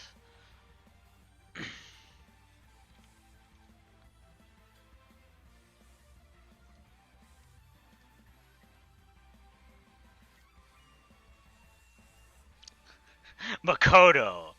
Oh boy! Oh boy, that's my... Whoops! Okay. Yeah, I mean, Makoto Yukiko is bad. I don't think that surprised anyone that Makoto is bad. Makoto Yukiko is bad. But if I... I mean, let's go over to the very basic points of it. Makoto has really stubby buttons. You're not going to be protecting Yukiko at all. Her buttons are, even though they're relatively fast, they're horrible. They're really bad. Like, you don't really have a solid game plan, like, with the team. Would Riazo make it work? I don't know. Would he? I mean, I think this team sucks, but... yeah. He has no real game plan on point because Makoto doesn't really have options with 6P because she simply can't protect it. You call it, and your opponent is basically going to get in for free and like smack her around and probably even smack Makoto too if you try to protect it. And like Makoto's approach offense with 6P aren't like super good too. Like, maybe you can do like 2-3-6 6P and maybe you can get in, but I don't think you're plus off that, and I think any low profiling move is just going to be able to contest you afterwards. No real good ways to modify fire levels. Yeah. Makoto's assists are bad for Yukiko. They don't really do anything. They don't really cover a lot of space in neutral, which I think is very important for her. What else? What else about this really bad team? Yeah, it's just a team that has nothing going for it. I don't think Makoto gets anything she wants. She doesn't really get to apply some of her genuine threatening mix-ups because like Yukiko doesn't really set it up at all.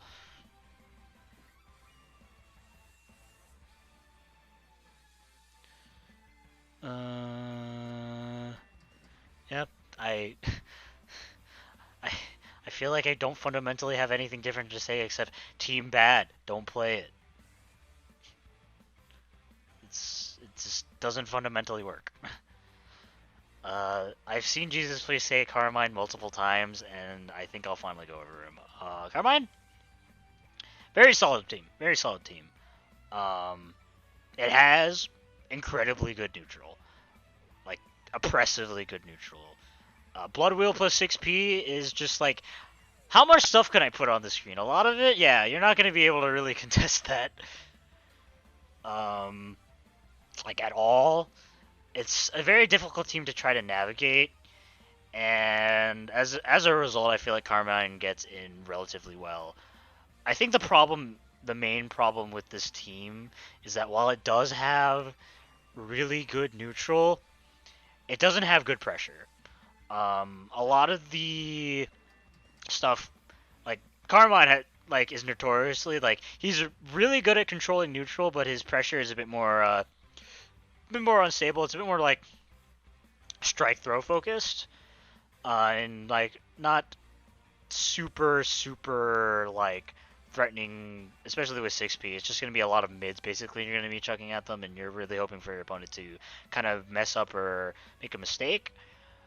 So in that sense, like Carmine doesn't benefit a huge amount for Yukiko. He just improves his already like fantastic neutral, but yeah. For Yukiko though, since the neutral with this team is just super good, you're going to be getting a lot of mileage out of calling her as, or Yukiko's going to get a lot of mileage just being called as assist. Like 6P is basically free call whenever. You don't have to worry too much about protecting her because Carmine's buttons are just so big. And you know, you also got 5P to check them from mid screen, and you can do a lot of things to help protect Yukiko. Maybe besides like anti-airing quickly, his Carmine 2P is not that good, but still, I think his other buttons just more than make up for it. Carmine's assists are also very solid, but Wheel just covers a lot of air and ground space too, since the big is a little bit slow, but I think you can make use of it because she's protected. 4P being very solid as well. Just able to get some decent blood bombs with pressure, and 5P is very meh, but still does its job. I don't think it's that appealing, but 6P and 4P are very solid for her. And also another thing with this team, it's able to get some decent fire level setups off the Carmine auto combo ender, which is like 3 or 4 levels, I think, safely, which is very good.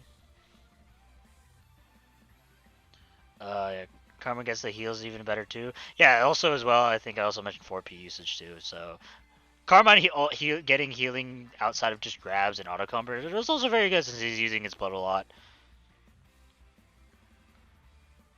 Like that's genuine benefit for the team. So very solid overall team. It's kind of iffy with Carmine on point, but the neutral with this team is just so good.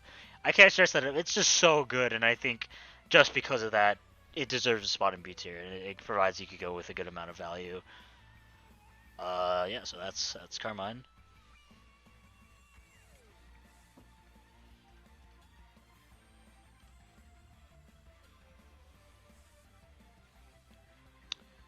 Mika? Alright, Mika's also one of those weird cases. He's definitely one of those or she's one of those like airborne type characters with just kind of wanting to go around with EX Mika missiles, and like I think with 6P, that could probably work. You know, being able to be free in the skies with 6P is very solid.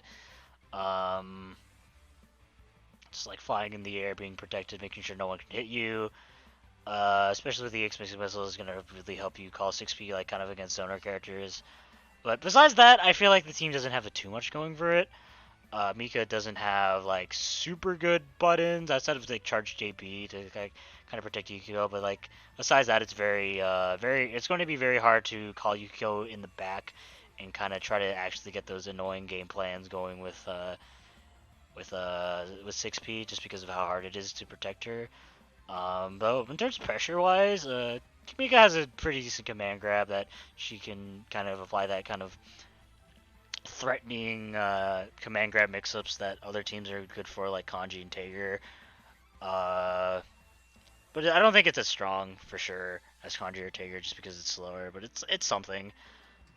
So pressure with the team is decent. I think the main way you're going to try to probably play this team is probably through sandwiches. Mika missiles could be good for sandwiches, especially when you're getting on with 6P. Yeah, very airborne team. So I think that's for Mika point. That's kind of how it's going to play, and that's okay. It's decent. I'll definitely put them like kind of above these other characters. With Yukiko point, I feel like mostly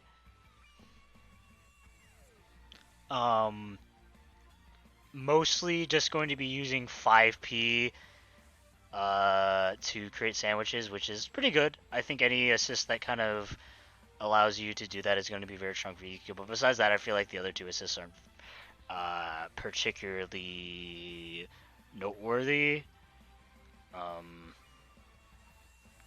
let's see. Yeah, 6P like jumps up slightly and kind of covers that ground space. I don't think that works particularly with Yukiko. I don't think you're covering a lot of the potential ground space that you kind of want to cover with Yukiko. It kind of covers at a diagonal angle, which I think is really awkward. And 4P is just very standard 4P, not particularly anything good, not super appealing. So I feel like the team overall is just decent. Has some stuff going for it, but nothing like oppressively good or noteworthy.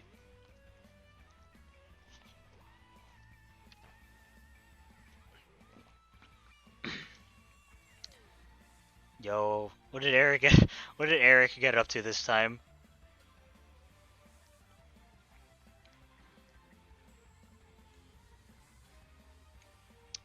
Oh yeah. Sorry, I haven't been keeping up with the follows, but thank you, Faded and Kaiten, for following me. Much appreciated.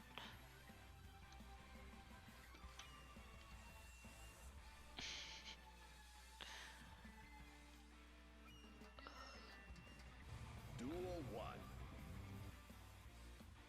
Let me see if I can get this into.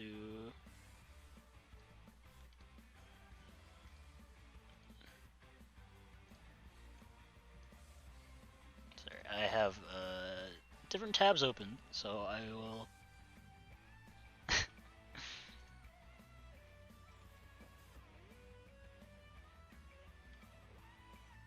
Alright.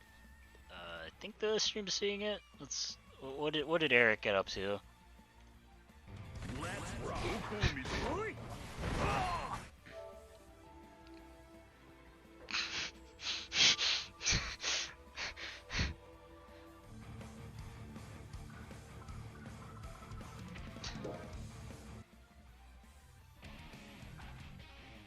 Anji Mito.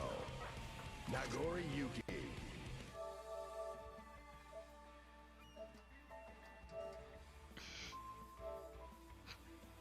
What are they doing?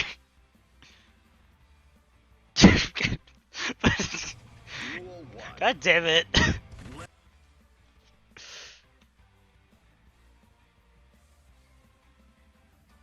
Yo, dude, they rest moded the PS4. You gotta make sure the PS4 was rested.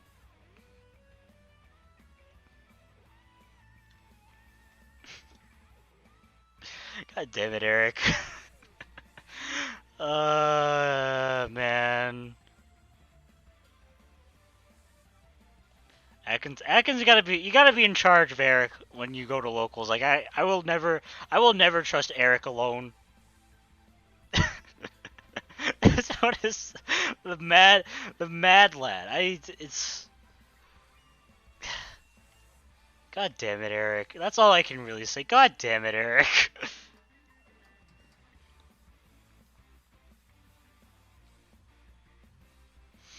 All right. Let's get back to the list. We'll have to yell at Eric. We'll have to yell at Eric later, but we're gonna have to get to the next one. I guess saw Azrael. All right, Azrael. I'm always so tempted to put him in E tier, and I think I will for this list. Azrael. I'll definitely say Azrael can't be his worst partner. Or I can't. Azrael can definitely not be Yukiko's worst partner, but I feel like he can never be a good partner. This team is so whack. I don't see. Yeah, the Fujimura team. Yeah, there is a Japanese player that plays this team, and every time I see he's playing his team, is like, how? This team looks so whack, and I like even watching his gameplay. I was like, how does this? I don't see how this team really works very well. It's very. You know what? I'll put it in D tier for now because I think there's some stuff going for it.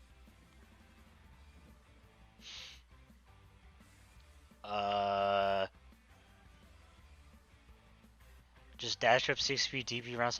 Dude, that's gaming right there. But Azrael's such a very specific character because he's one of those characters in the game that he definitely needs a partner in order to be able to function. Like, I know his like teleport dashes can be very annoying to have to deal with, but if you're not covering with something that's good, it doesn't really work. Since 6P, I think especially if this is also another example that 6P is crouchable, you're not really going to be able to do anything with it. It's not really going to be a suitable lockdown assist, and Azrael himself has like one big button, I guess, but it's very committal, and it's very awkward to kind of have to use to protect Yukiko. Um, what else is it going for? Like the, it's a team that doesn't fundamentally work. I would say. It's just really awkward for Azrael. For Yukiko, it definitely doesn't really get anything. I guess Azrael Growler is like okay, maybe for contesting other zoners, but I don't find it super appealing. 5P, not super appealing either. Just standard strike assist. 6P, also not super appealing. It's really slow and only really covers the ground, and I don't think it covers like a super great angle. Can be really good for getting Azrael in, but like 6P Miragi sounds like kind of an interesting way to get it in, but I don't think it really helps Yukiko that much at all. So yeah, that's Azrael Adachi. Very clunky, very awkward team where I don't think both characters get much of anything from each other. But if there's one thing about this team, it does hella damage. But besides that, neutral really whack. Don't really get anything from either character.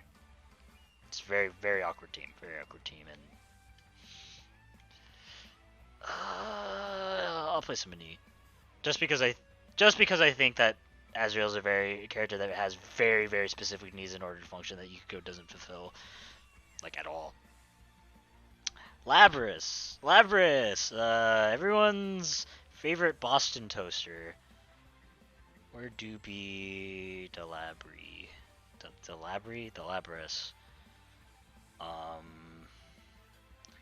God, she's so forgettable. I can't find her on the list. Definitely D tier. No doubt in my mind, she's D tier. Yeah, it's definitely a bad synergy team. Definitely on the lower end of things. I don't think Apollo knew though. What does Labyrs really have going with Yukiko? Not much.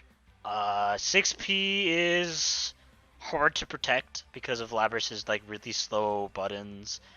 They're very slow and committal. They cover a lot of space, which is good, but not very. She can't jump chance from the normals. Yeah, she definitely can't jump chance from the normals. It's a very awkward team. I think the main reason I don't put this team in E is because I think Labyrs JB plus 6P is annoying. It's very good if you can get it off, and it's so humongous that you can use it at a range where even where if Labyrs does get hit out, the 6P is able to cover. So it makes airing with JB, which is her primary air button, like basically the only she has, like fairly decently hard to contest. Obviously, if they're in a more comfortable position where they're able to kind of air contest both Labyrs and Yukiko at the same time, you're not really going to protect her very well. So Yukiko is not going to be very well protected unless you somehow get JB off. And if you do get JB off, actually, it's really annoying to have to deal with.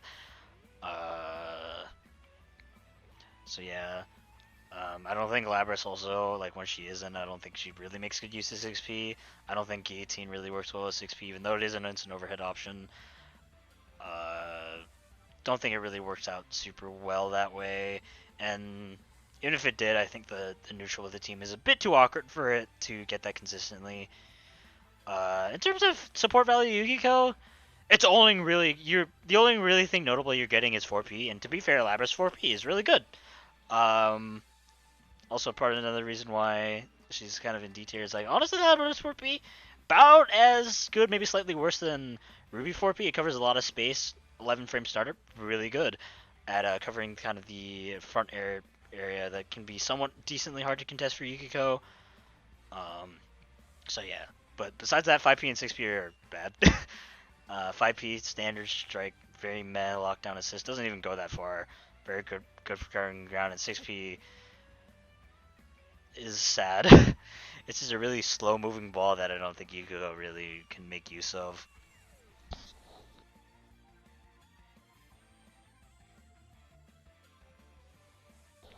So yeah, team not super good overall. Going to be very neutral focus, and it's going to be very hard to protect Yukiko. Which I mean, now the more I talk about it, maybe she does deserve to be an E tier, because no, I don't think quite so. She'll be at the bottom of D tier, but like team doesn't have a huge lot going for it. It's neutral focus, and it's not even good neutral because of how slow Labyrs buttons are. Let's see.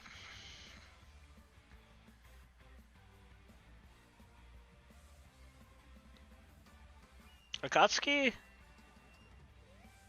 Yeah. Akatsuki. Another very, very heavily Yukiko focused team. That being said, Akatsuki's support value to Yukiko is really, really good. Just thinking about it, just in general, 5P, one of the best assists in the game, hands down. It's neutral coverage as well as lockdown. It does both like fantastically. So you got that covered. 4P also good for air control. It's a bit more of an untraditional air control assist, but I think it's still fairly solid for what it does. But like I said, Akatsuki 5P, kind of godlike. 6P standard build assist, fairly good at kind of sniping out from full screen, but nothing super huge. But yeah, that I can stress enough. That 5P man, it carries the team a lot. It's a lot of the reason why this team is good. And with Akatsuki point, I do feel like he can be a bit of a struggle, but I played the team a couple times, and seeing people beat Tatsu is actually like pretty good approach option. It will if you can get it off, it will at the very least get Akatsuki in. The problem I think with the team is like what can get you in pretty well. You're not really going to be doing much with it. Akatsuki is very much like kind of a strike throw centered character with not a like really mixed at all. You're just gonna have to open up your opponent like based on like things against strike throw or just like catching them off guard. So the team's pressure isn't good. There's nothing really good for it. It's like Adachi in the sense it's just lacking very solid mix at all. There's with that, so Koski also really appreciates having very quick air control assist or quick anti-air assist because his anti-air coverage is pretty bad. Like his air buttons are okay, but you would rather have something controlling in the air. And Yukiko doesn't really provide that since 6P is really slow, and of course 4P is not going to help you, or 5P is not going to help you either. So very, very Yukiko-centered team for sure. But has a lot of has a lot of things going for Yukiko, I think, especially with Bitatsu. Or not with Bitatsu, 5P. On check DMs, what am I looking at?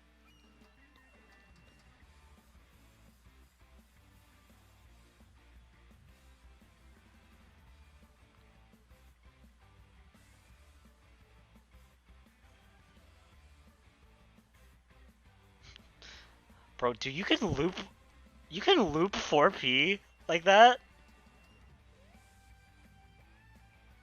I actually didn't know that. Damn. That's pretty good. I mean, I don't think it's good enough to cure the fundamental problems that Makoto Yukiko has, but I mean, man, that's sauce.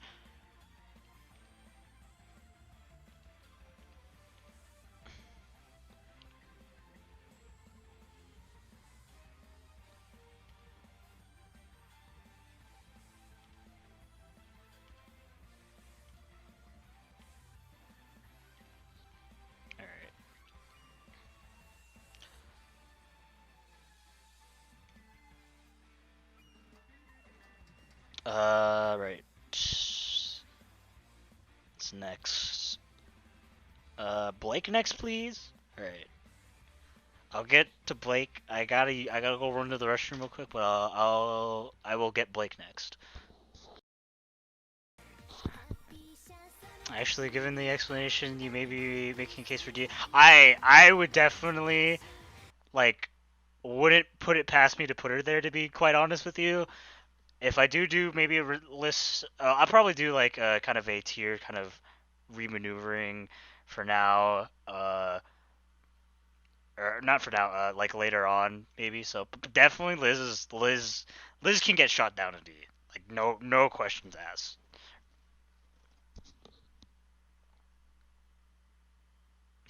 Gotta play it in top 8 now, Riazo, to put it in D. I don't make the rules. Damn, that's wild. Okay. We're gonna have Blake up Lex next. Hold on, I gotta get some music.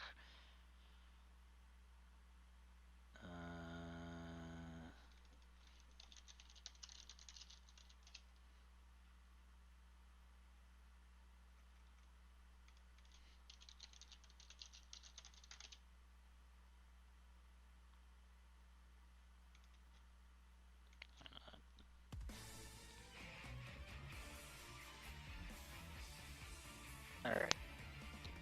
Blake Belladonna. Definitely one of the stronger Yukiko teams out there. I would say though, before we start out, this is definitely more Yukiko centric than it is Blake centric. But I think with Blake on point, Blake is really able to help protect Yukiko, assist very well just because of the merit of her incredibly long, hard to contest buttons. And even when they are close, Blake actually surprisingly has like decently fast buttons. Like her J is 7 frames, so like even if they do find that area between like close and like long range, or if they're in an area that's like between long and close range, you're still going to be able to protect Yukiko pretty well. Obviously, this team's strength is at the long range, just able to oppress your opponent with the 6P in the back. It's going to make your opponent it's going to make your opponent really struggle to approach you. So that's probably the biggest thing about the team with Blake Point. Also creates a lot of sandwiches too, since Blake is very easy to kind of create sandwiches. I believe it's I wanted to say it's 236 BA. The one that crosses up is also really good at creating sandwich scenarios, I think. Especially if they're in the air, it's going to be easy sandwich, and it's going to be kind of difficult to mix. You're able to get a lot of 50-50 like kind of sandwich mix off that. What else? Oh, we'll say this team's like kind of same side sandwich mix isn't super good. I don't think Blake has kind of the great potential with like instant overheads or anything in order to kind of like use 6P like really well in order to like kind of maintain her pressure, at least on the same side. So that's a bit of a deterrent for the team, but it's still, I think the neutral with Blake Point is very oppressive, and you're just able to call a lot of the 6Ps a lot, and you can get a lot of sandwich setups with it. But we're going next to Yukiko though. Yukiko actually gets a lot from Blake. Once again, with the whole sandwich thing, 5P is notoriously really good at creating sandwich scenarios.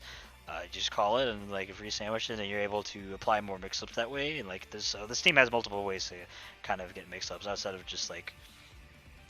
just kind of being really annoying with Blake. 4P is also like pretty good standard air anti-air assist. It goes really high in the air, so it's able to cover a pretty big area.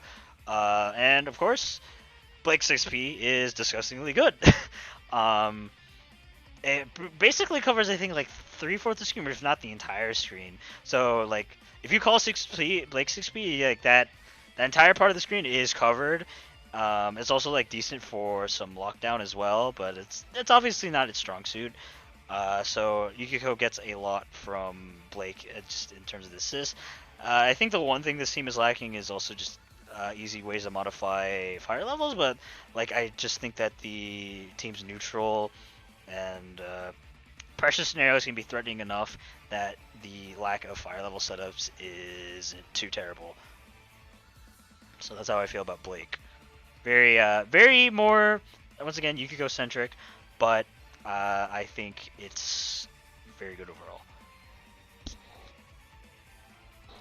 Yo, Chie Satonaka.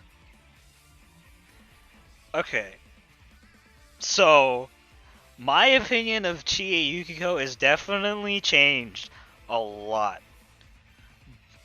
At one point I would definitely put it up here, but the more I think about it, it can never be bad. Don't get me wrong. This team can never be bad. It's very decent. Best friend synergy tier, I would put her in S tier. Very very much decent piece. But in terms of like actual synergy, the team is decent. It's very decent. Once again, going on with the for Yu-Gi-Oh, like the sandwich scenarios. Once again, 6P really great at doing it. In fact, a lot of the reason why this team is rated so highly is that basically 6P plus Yu-Gi-Oh thing is always a sandwich. That's really powerful. That's really good, but I feel like that is the only super great thing the team has going for it. Besides, yeah, that Yukiko Phoenix does allow for level 3 power charge combos, which is something good for her, but I don't think that is enough for her to really warrant her being placed higher. But I'll get into more of like Chie stuff later. You baited me with the you're gonna choose violence, oh no. But yeah, besides 6P, I really feel like the team doesn't have like too much going for it. Do you think your Shirogane reasons bleeds into your Chie reasons as far as meteor to win conditions go? Yes. I actually do feel like the same idea does apply. Just not as significantly. Because I think with the thing that's nice about Chie is you can go with the you can just have power charger. You can kind of just have power charge by itself, and you don't need to necessarily commit the same amount of meter that Shirogane does. So definitely with this team, that is also something. The great point you do bring up. I didn't really think about that too much, but another deterrent from this team is the fact that there are somewhat conflicting win conditions. Not as once again, not as severe as Shirogane, because you can kind of be more flexible with how you choose power combo. You can't be as flexible as you choose with Hama or Muda. You always have to spend 4 bars in order to get like that setup going. But in terms of Chie, yeah, that's a genuine complaint because power charge is a genuine win condition for you, Chie, and I think a reason why it's also another reason besides just power charge flexibility of why it's not as super relevant as Shirogane is the fact that I think Chie has better defensive options than Shirogane. So using push block isn't as necessary because she does have a very solid 5-frame mash normal, which is very good, and 4A 5A, yeah, that's also pretty good. Like she has options, and I also think that even though that her DP is notoriously pretty unreliable, I think it's still better than what Shirogane has. So it's not gonna the team is not as meter reliant as Shirogane or Yukiko. So yeah, in that sense, but still definitely something to keep in mind. They do have two very conflicting game plans, at least in terms of win conditions, but not as prevalent. But yeah, still have more to say about this team. In terms of why I don't really think it's that good is because the only thing really Chie has going to protect Yukiko is JC and Meatballs, or Agniasta, or as normal people would say. But besides that, Chie has pretty stubby buttons that like are fast, but like not very good. So if you're facing against characters that can like contest you, uh, fairly well, you're gonna struggle to protect Yukiko very well. Even though that, to be fair, like JC and Meteors are really good at protecting Yukiko, it's the only real thing that she does have.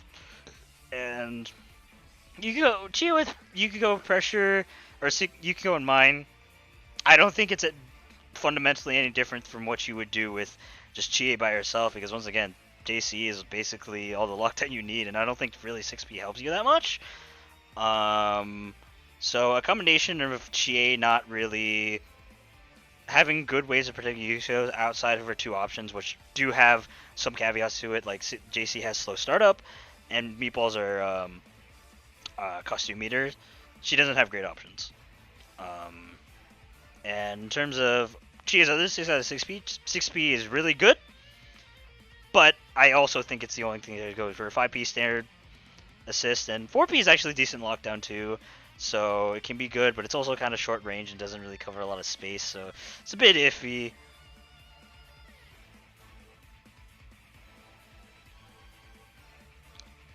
Yeah, so that's how I feel about Chie. I know for some people this is a very decisive pick, kind of putting her in B tier. I know a lot of other Yukiko players actually rate her incredibly higher, even top 3 actually, but I just personally don't feel as if it has the solidness that other teams have. And I did say Kite say Rachel, so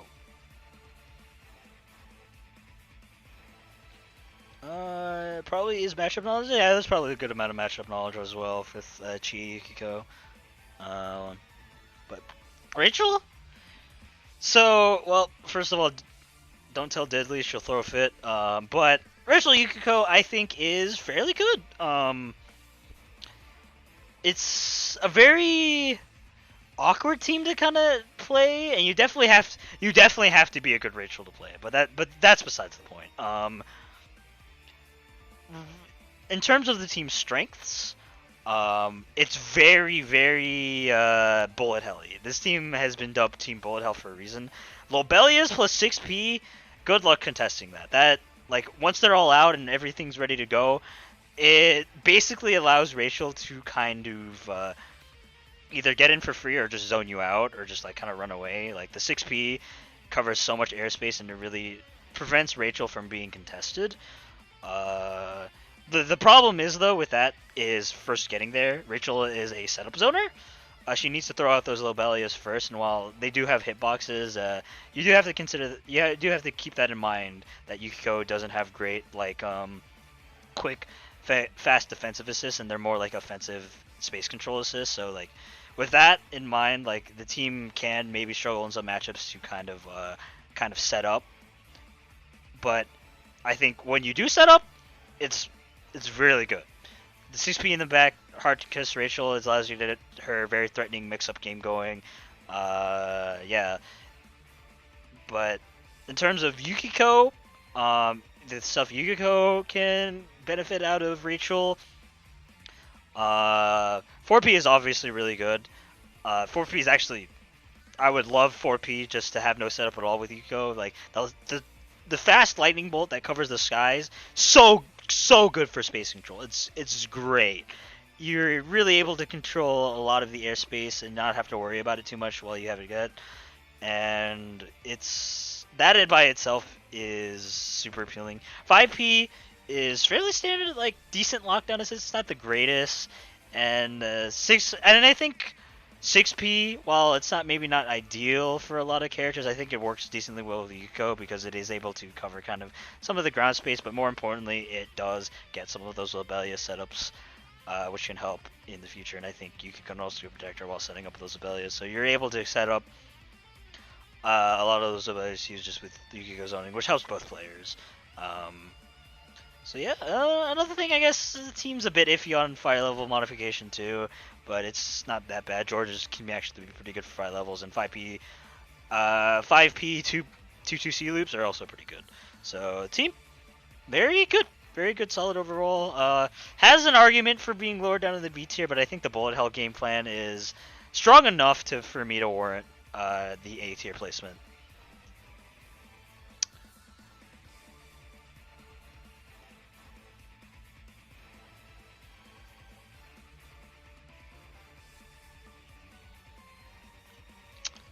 Aegis slash Aigis. No, we're gonna do Ori somewhere near last because that's my girl. Save the best for last. Um, I'll go with Aegis. Let me quickly change my music.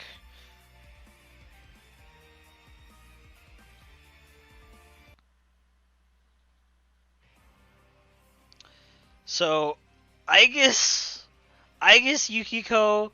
My frank opinion on it, it's bad. Much, and it could be good if Aegis wasn't such a another one of those partner reliant characters, much like Azrael. Aegis really needs something consistent to help her approach, and 6P definitely is not the choice. Um, 6P doesn't really provide the type of coverage I think that that Aegis would really want. Because for one, it's slow and it covers a weird area that I feel like Aegis doesn't really want covered too much.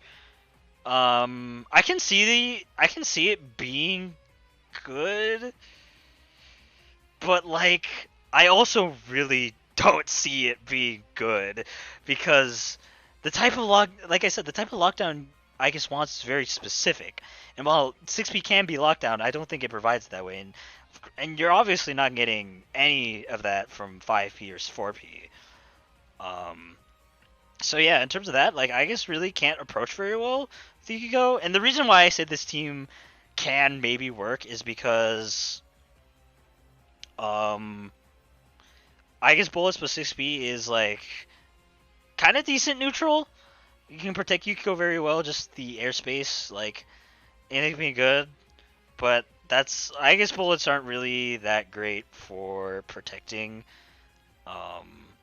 Yukiko, I would say. You can kind of get snuffed out very well, and you don't really have a great way of covering the ground either. Aegis buttons are also not very good.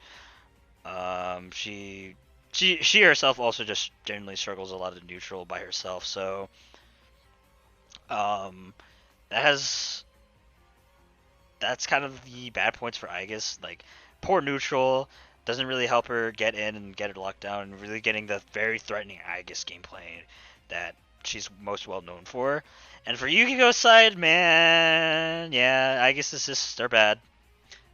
Big, like no one's shocked about that, right? Like 6P, horrible assist. Yukiko can't really make use of it at all. It covers a pathetic area on the ground. 5P, very meh standard like strike assist that doesn't really do anything. And 4P, it's probably her best assist. Like it can be a decent anti-air assist, but nothing too spectacular. So the team overall just doesn't really work out that well. Very poor neutral. Doesn't really get anything with pressure. Very poor assist. That's something I guess with Aegis Megiddo Fire being some way to get fire levels, but overall, really bad team in my opinion. Maybe even E tier worthy for the same reason that it is with Azrael. I guess too partner specific, and Yukiko is just not that partner. But I'll place her conservatively in D now, but she can definitely go down. The toasters can be in E tier, is what I'm saying.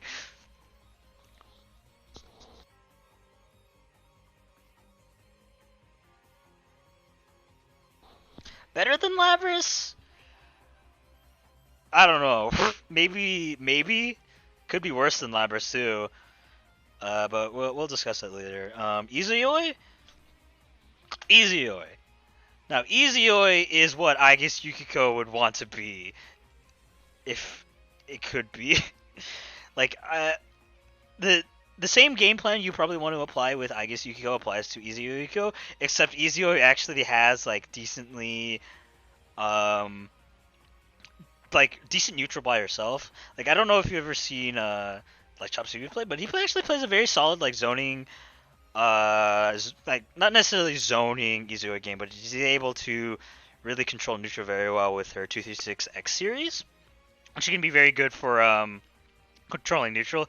I imagine with the team 236C 6P, is sorry. 2360 6P could be a good way to get a 6P safely called out. Um, and just general the 236 series is just very good at just kind of controlling space. It's not the best, of course. 214B also covers a lot of space and neutral, kind of cover the air to protector. And like Izayoi, I think the little thing iffy about this team, Izayoi doesn't have traditionally like really good long buttons. But I feel like you can supplement that with Izuyo's projectiles like well enough to warrant the fact, or to kind of help with the fact that her buttons aren't too big. And I think where this team really shines is the pressure. Um, it basically allows Izuyoi to, once the 6B is set up, get a flight dash in and really apply some of that threatening, like, unreactable high-low mix that Izuyoi is most well known for. Just being covered in the air with that 6P is really good. It helps her approach so well. Makes her really hard to contest. And, like, if you're, like, right in front of her phase 2, that 6P also is really good. Once again, just prevents you from being contested and just really helps them get stuck on the ground as well. If they do jump, you can kind of pressure them in such a way that you basically make them eat a 50-50 safe jump high-low mix afterwards anyway. So like the pressure with the team is just very, very good. Um, so yeah, in terms of Yukiko assist value, you get the really nice 4P, which is a good anti-air assist to cover air. Nothing like super good, but still I think it's better than some other options that you have. 5P, probably being the worst assist of the bunch. Once again, it's one of those standard like kind of strike throw or strike assist that just doesn't cover a lot of space in neutral, but it kind of it just does its job, I guess, but nothing spectacular. And 6P is both is really good also too. It's both really good lockdown and it's also really good for neutral. It's such a good assist. It's very helpful for Yukiko, and it's very good for Yukiko in two ways, for both lockdown and ground space coverage. So yeah, Yukiko, really good team. Definitely one of her best.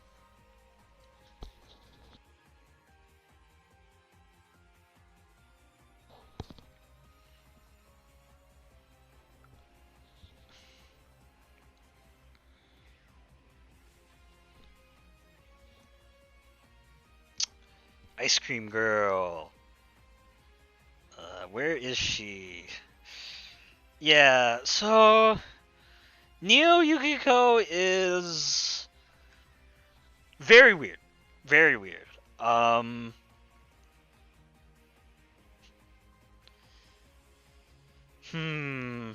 definitely would have placed her in C tier in the past before, but I don't know. I'm gonna place her in C tier now. She could change later. I think she could go lower.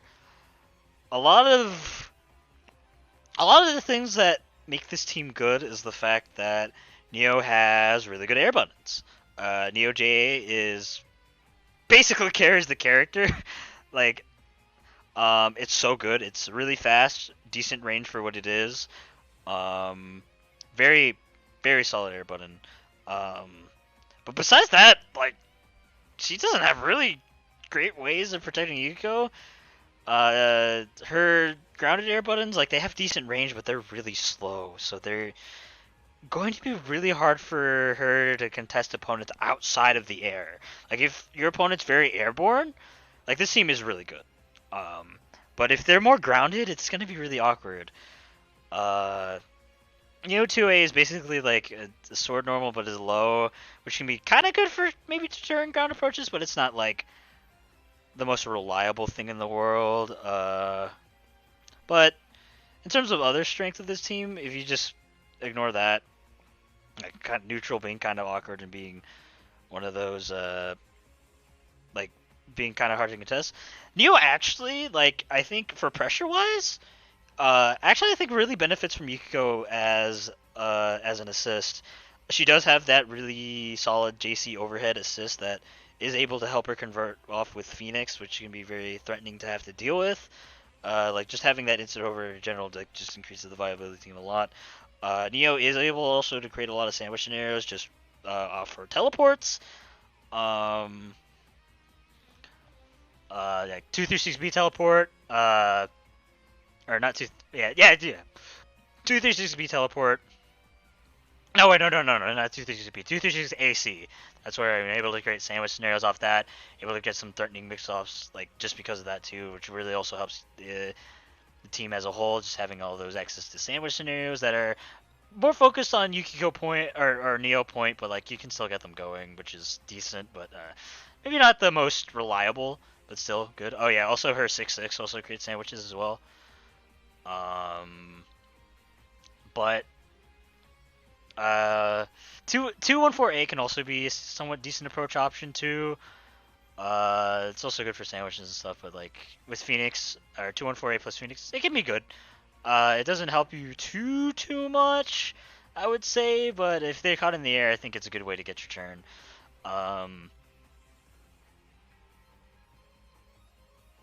Let's see. Okay, now let's get on with the elephant in the room when it comes to the team.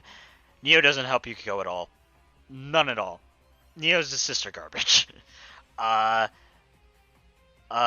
will say though, Yukiko at the very least can appreciate having access to 5/2 since it is a full screen check. I mean, it's a bad full screen check. Don't get me wrong, but like having the access to kind of check the floor and maybe even low profile some projectiles, it can be pretty good. Like, it's not great. I think it's more usable than maybe even some of the more like mess strike assist, but like besides that, 4P, it's bad. 4P is bad. It doesn't help you at all. It doesn't help you for anything. This is just basically useless for her.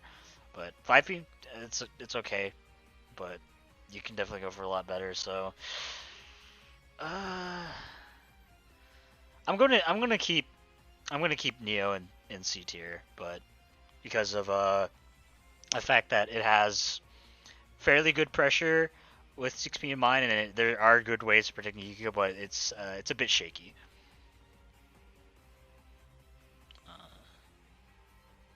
Also, thank you, GZ's Page, for the follow. Boy, 2.5 hours. My throat is getting deaded, but we're gonna make it through this. Ragna. Ragna is a Blood Edge, the SoCal boy himself. Unfortunately, this team is bad.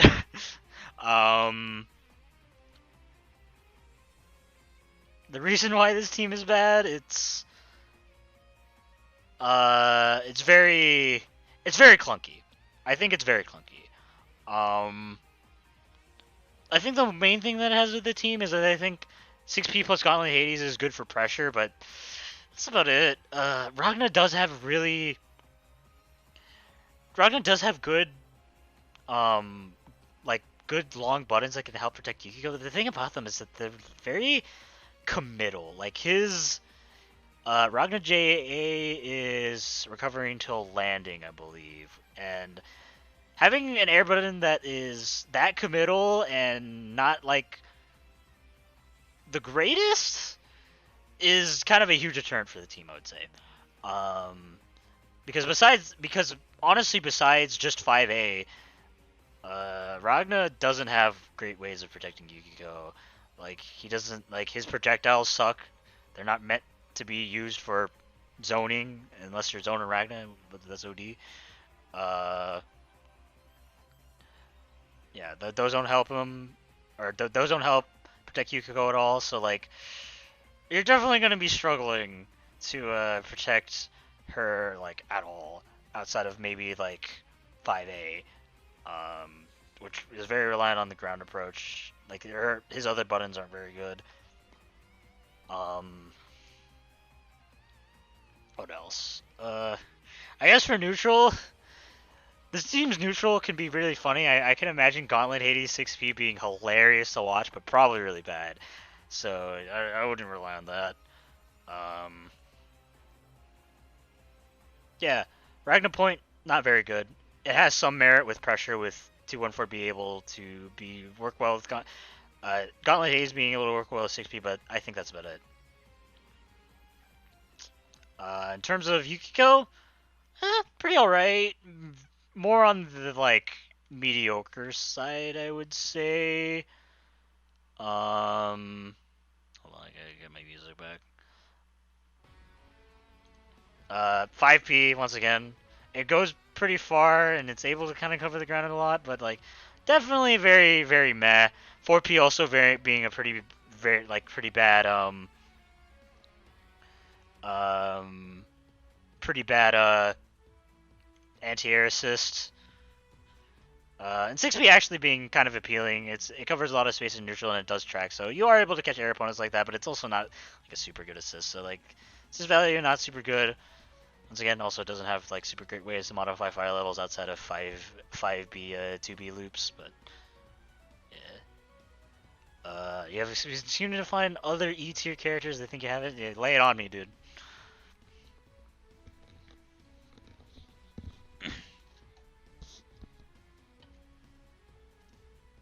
Jin. Okay. Jin is not quite E tier. Definitely D tier though. The reason why this is the case is I really like Jin's assists. I think that all of them, besides 5P, I should say 4P and 6P then. Like 4P and 6P are really good. 4P is like it's basically a Ruby. It's basically a Ruby 4P, which is really good for Yukiko. You're able to cover the space like kind of right above her. That can be really hard to contest. And 6P is just such a threatening active assist that it not only helps her cover ground space, it's also really decent for lockdown. And 5P, it's a broken record, standard strike assist that doesn't really help her out too much. It does what it does. It's very meh. But the reason why Jin is in D tier is mostly just because of that. I just genuinely think that his assists are too good for Yukiko to warrant an E placement, even if they really don't work well at all. Like they just don't.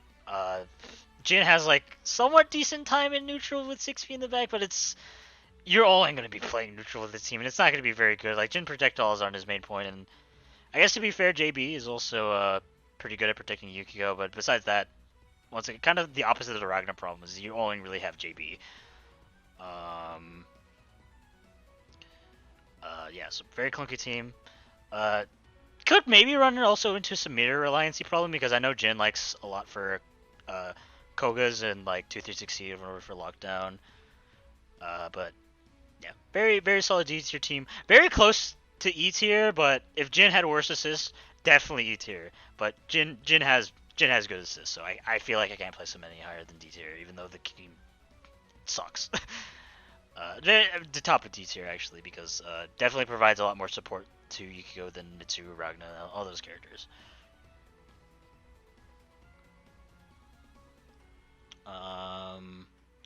Let's talk about Heart actually. Heart is a character I really love. Heart Yukiko, yeah, as Kite says, like I do like this team. Though I put it in B tier before, I think I'll put it in C tier now for a lot of the same reasons why Yosuke is in C tier.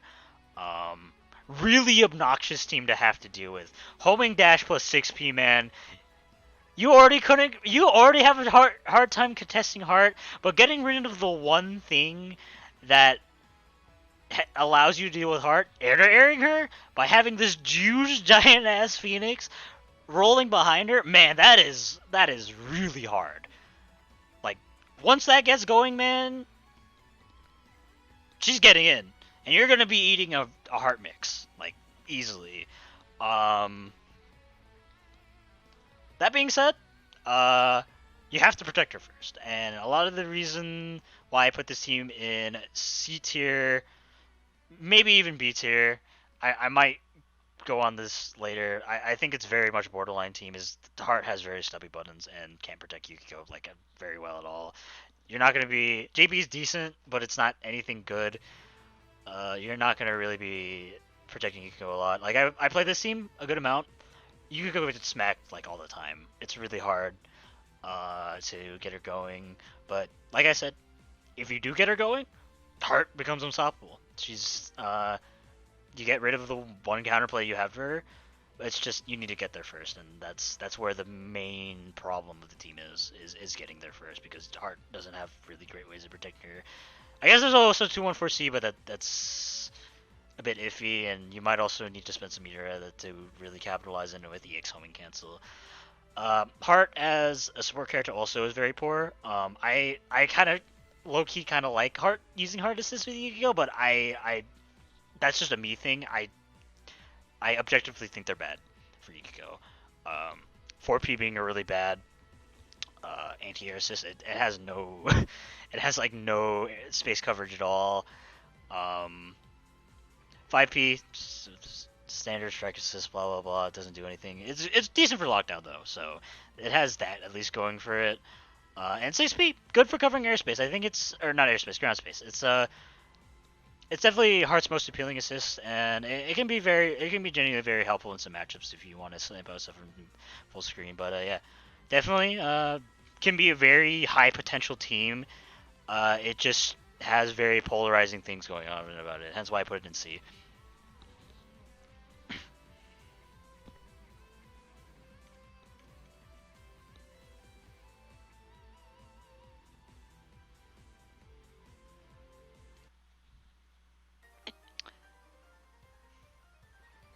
Weiss. Yeah. Weiss. Weiss is okay for being a bad team. This team is all mids. Literally, it is all mids.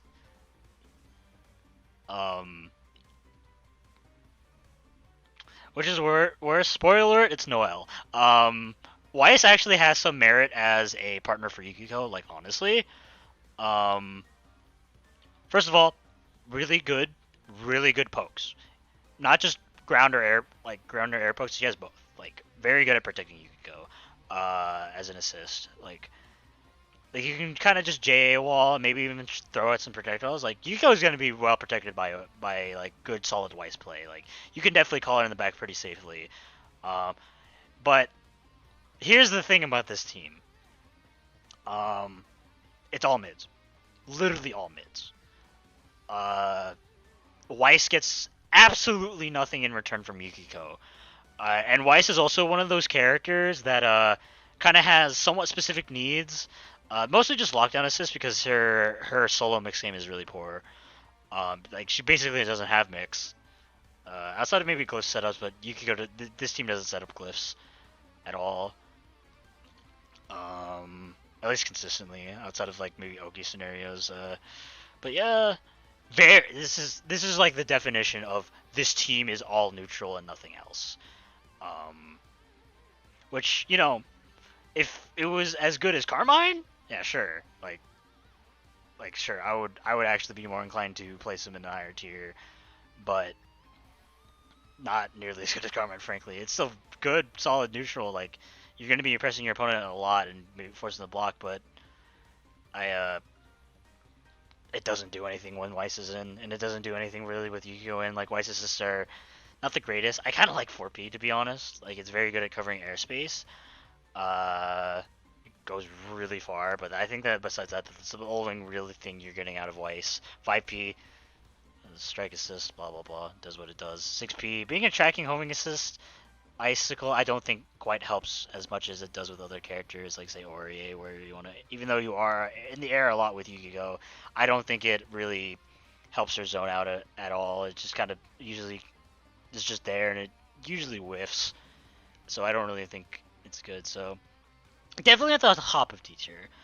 I think the fact that this team's neutral is like really good. It's like Mitsuru. Very neutral heavy team with not a lot going for pressure, but these two can kind of be interchangeable, but I'm going to give it a slight edge for Weiss because I think Weiss has better assist. But yeah, team's pretty bad. Team's just pretty bad overall. One of Weiss's worst teams for sure.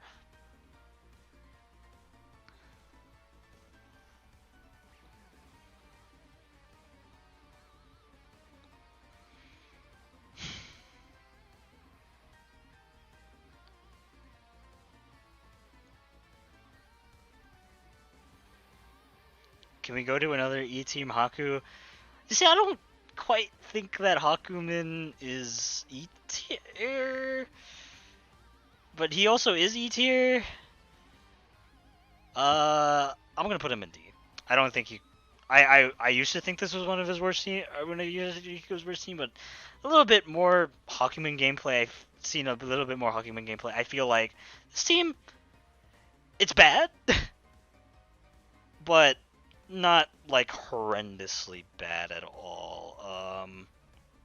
For one, Hakumen has really large buttons, able to protect Yukiko pretty well. They're pretty slow though, so it suffers from kind of the Waldstein effect where it's going to be hard to contest people like kind of up close. And Hakumen's like up close buttons are not super fast if I remember correctly.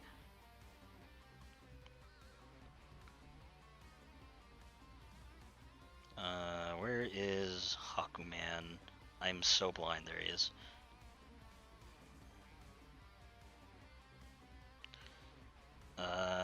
Yeah, 14 frame startup. His fastest button is like 8 frames. Yeah, you're not gonna be protecting Yukiko very well while you're up close. Same problem as Waldstein. So yeah, it's definitely very kind of threatening to have to try to deal with the up close game too. But if they're far away, you're gonna be able to protect her pretty well. So that's something. I think the other thing that the team kind of has going for it is Zantatsu 236B. That's good for everyone, and having like a way to kind of get that pseudo like really hard to blockables is good. Very good AS move, but besides that, I feel like the team just doesn't fundamentally work. I feel like Hakumen's and Yukiko's game plans just don't mesh well together. Excuse me. Like, I feel like Hakumen doesn't get anything from Yukiko that's significant, and I feel like 6P doesn't really help cover some of the things that he wants. He's also very slow and clunky too, and like 6P can be kind of awkward to kind of use in that sense. So, yeah, I don't know how to exactly describe Hakumen. He's a weird case, but he has some stuff going for it. Also, once again, fire levels are going to be a huge problem with this team. Doesn't really make good use of Yukiko assist, and Haku's assists are very meh. They're very unique, or at least have a couple unique assists.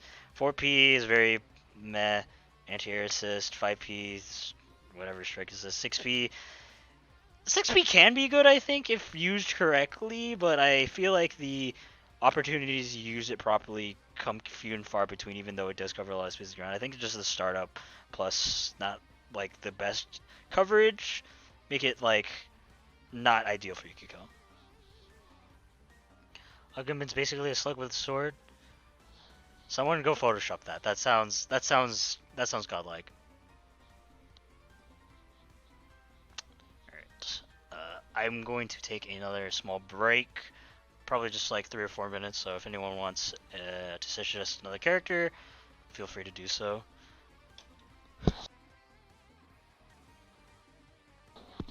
Batista? Okay, by the way, I'm back. Batista. I really love Batista Yukiko. This team is very good. It does a lot of more fundamental things that you want in a partner. It's for one, Yukiko, or sorry, Batista has very good solid buttons to protect Yukiko. JA is, it's surprisingly good. I think it's good. Like, for a zoner, you probably wouldn't expect her to have, like, I think a 9-frame JA. Yeah, 9-frame JA. So it's pretty, that in itself is pretty good for protecting Yukiko. It has really good solid reach. Yeah. JB also is pretty good with Yukiko in the back. It's not something you probably would use like in a traditional sense as like like the traditional sense for like airs. What I personally think it's best used for is just calling 6P in the back and just doing ascending JB because it's so active. You are at least going to reasonably be hitting your opponent if they're trying to air contest you, or even using it as an approach option too, since it's so active. You can use it to kind of Like air dash forward, JB is pretty good with his team because you have the 6P in the back like covering you for anything that happens. So if they do try to approach forward, they're gonna have to be very careful about it because they might run into the JB and 6P, and you're gonna get something good off that. And so JB is also really good for creating sandwiches, but that's a bit more iffy with this team. I wouldn't rely on too much, but it's something going for it. And other things Batista has definitely going for it is the fact that she's his owner. Um, she's able to protect Yukiko not only well with her just standard buttons, but also her special series. 236, 236 A, B are good for, one's good for covering ground space, one's for airspace. So depending on how your opponent approaches, you can have it covered. And I personally am a fan of using 236 A plus 6P because that's basically like kind of a 6P 6P call. Alright, I gotta leave for now on. Try to not get this on my pod. I will try, but father is angry. But yeah, see you.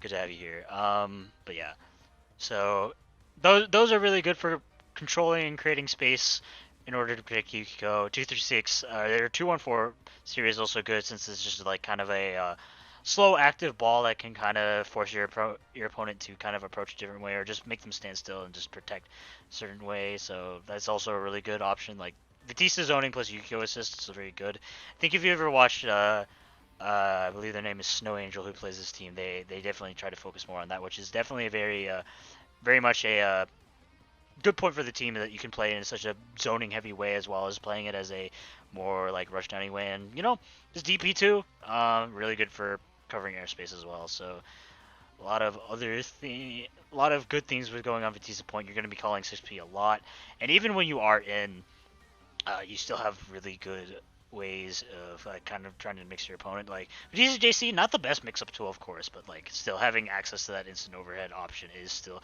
pretty good.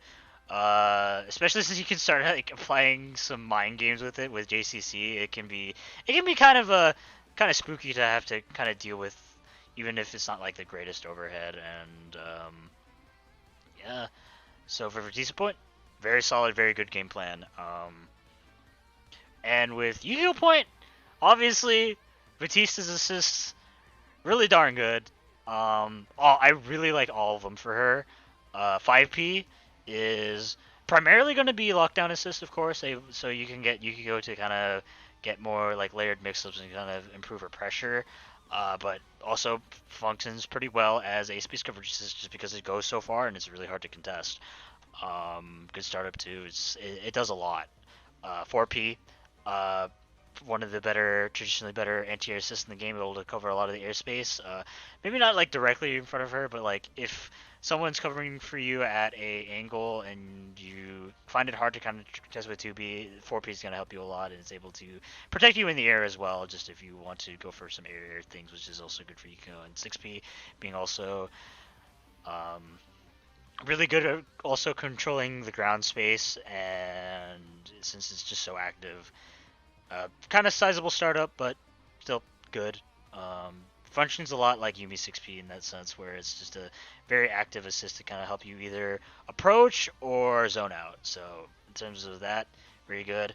I also should mention with Batista 5P, it's much like Yumi 5P, which I also didn't mention. It's very good at building fire levels. You get like 3 off 1, which is good. Like it's not like Yumi where you have aerial rave in terms of fire level modification, but still good. In fact, speaking of Yumi, these two teams are very comparable. You play like zoning, a mix of very zone and pressure heavy teams, which flexibly drop a team. But of course, I think Yumi's a bit better overall. But Batista still has a lot of the same strengths that Yumi does, and yeah, that's Batista for you. Team is very fun, by the way.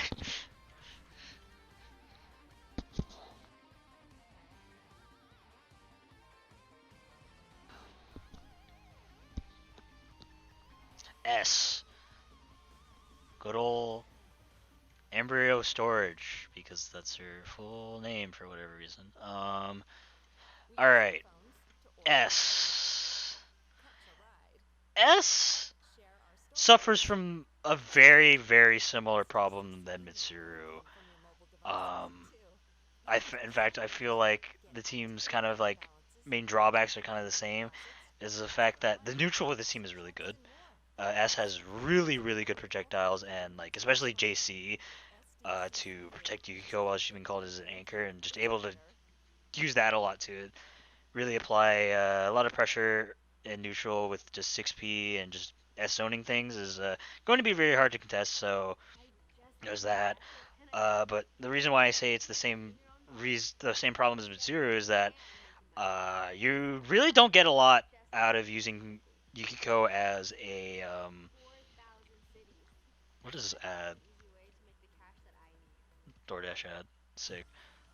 Um, it suffers from a lot of the same problems where it's just like you don't really have a JB you can convert off with 6P because their instant overheads function like basically entirely the same, and like not having access to that, and sure once again like you can use 5P, but then your full screen pressure game is not very good, and in that sense the pressure with the team doesn't work very well.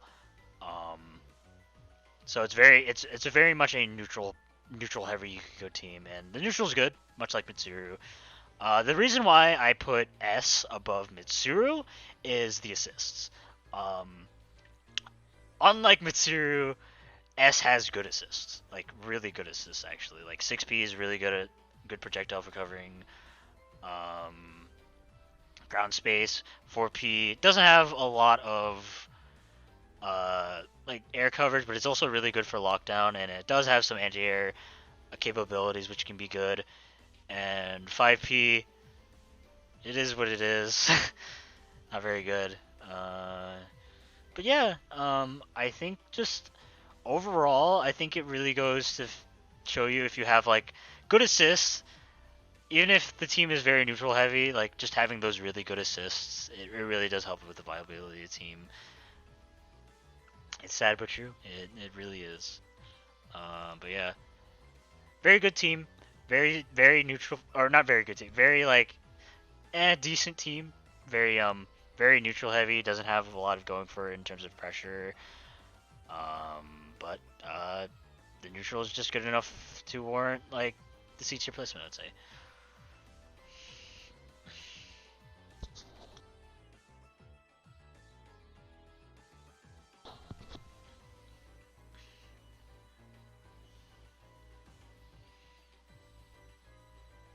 Alright, who do we want up next?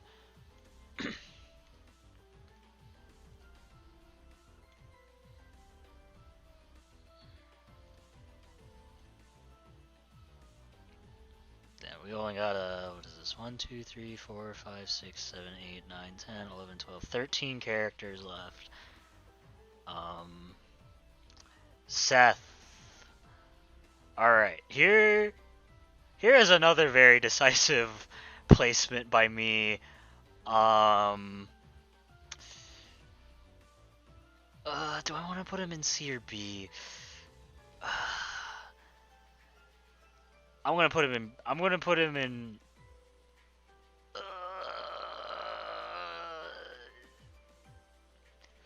I'll put him in borderline B for right now. So, this team is usually really well liked by a lot of other Yukiko players. And I'll go over kind of some of the reasons why that's the case. For one, Seth himself is a very self-sufficient character. He sets up orbs which are like decently good at protecting Yukiko, just because they're just active and you have to be aware of them. And the 6P can really help kind of like keep those orbs safe. What else? Like usually the positive points of the team, and you know, good for sandwiches too, just because of Seth stuff. 214X is really good, and you know, having access to 214C, which is a capture state move, also helps for building fire levels, which is, you know, once again good. The reason why I'm not a huge fan of it, to be honest, is while I do agree with the point that the 6P can help protect orbs, and orbs kind of like in turn protect Yukiko 6P by just existing, I feel like that's the only thing really Seth does to protect Yukiko at all. And then I don't think that's super solid because Seth orbs and 6P take a long time to come out, so even if you are really evasive with it, it's can be kind of hard to both protect Yukiko and the orb maybe at the same time. Even though the orbs, like when 6P is out, it can be well protected. If you need to first protect Yukiko 6P, and I don't think Seth really has a great way of doing that. His buttons aren't good, or I mean, his buttons are good, but his buttons aren't particularly good for protecting Yukiko. I can't really name an option that I would say that's good outside of just the orbs themselves. Uh, yeah, I really can't. So in terms of protecting Yukiko, he's not. He's a bit. I think he's a bit overrated. And in terms of assists, his 5P is really, really, really good. One of the best assists in the game, even, and that's definitely for the case for Yukiko. But in terms of, oh yeah, it's really good for. It feels like he can be an okay Yukiko team, but a troll Seth team. Does that make sense? Yeah. I feel like it's very annoying Seth team for sure. You can play it that way, but it's not exactly what Seth really wants in a partner. It's just something he can kind of work with because it's Seth, you know. But it's not. I don't feel like it's very good for him. I don't even think I talked about like kind of how Seth. I feel like Seth doesn't really get anything out of it outside of like maybe Sandwich mixed up with 6P being annoying. But even then, like that, he's just Seth. He can do that with like anybody. And I feel like I don't feel like 6P really helps him at all because it's not. It doesn't really give them a reason to like stop crouching and like kind of jump up. Like if Seth does like 2-1-4 A or B with 6P behind, you kind of just low poke him and kind of deter him from taking his turn back. So like even though like he can set up Sandwich as well, and if like you can set up Sandwich well enough to the point where like Seth can't be really well contested, yeah, that's strong, but like I feel like it's inconsistent. Um, so like I feel like in that sense, I feel like Seth doesn't really get a lot of the stuff he wants to go, or stuff like Seth wants to get. Because Seth usually wants lockdown, like or more traditional lockdown. But in terms of levels of Yukiko, outside of 5P, 4P, and 6P are pretty bad, to be honest. 4P, even though it's fast, it doesn't cover any space at all. It's not really good for space control. And 6P is pretty bad. It's basically just worse Y6P in a lot of ways that can easily be poked out as well, so it's not good. So really overall the team, while it does have some potential to be scary, I feel like it's very inconsistent, and either character doesn't provide enough tools for each other to kind of really make that threatening game plan shine. But there are some strong points there. You know what? Seth and C. I don't think it quite meets the criteria for B tier. I feel like both characters suffer just enough from, like, have enough to make it not bad, but also both characters don't get necessarily a lot to make it like good. So I think C tier. C tier is definitely feel like a good spot.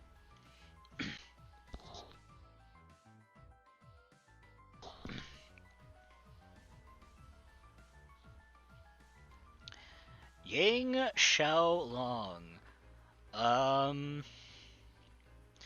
Yeah. This is definitely a very interesting pick because I feel like even though Yang on the surface doesn't have a lot going for Yukiko, but I've always felt like this team has just been decent and definitely has the opportunity to kind of move down to here.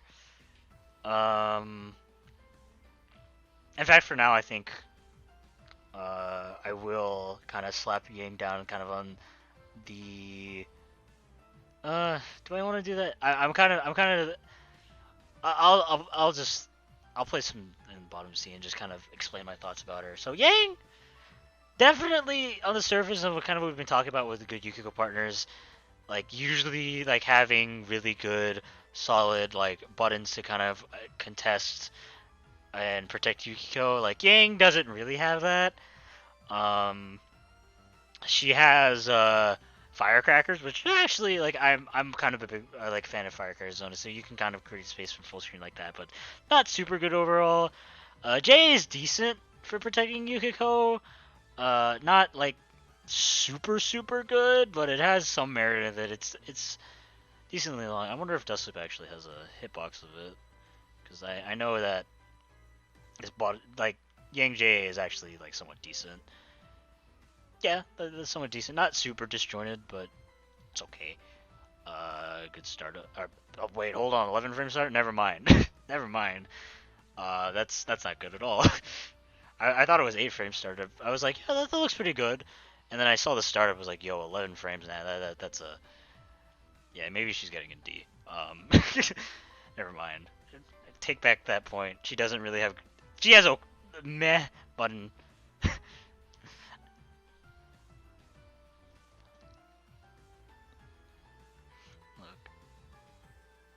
The argument is JB is good in his armor. That's actually true. I'm going to be freaking. The frames don't matter. That's true. I forgot JB is stupid. Why does this thing have armor? I don't know. But if you're trying to contest Yukiko, like this thing isn't super big. But if you're like right in front of Yang and she's armoring you, yeah, you're gonna be protecting Yukiko from everything.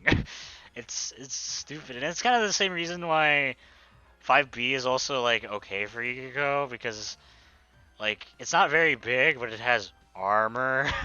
So like if they slap you with the mid, you're gonna be protecting Yukiko that way, like just based off that. But like in terms of just space control covers, not very good. Yeah, the more I think about this team, definitely D tier, definitely D tier. And I think something keeping this kind of like, yeah,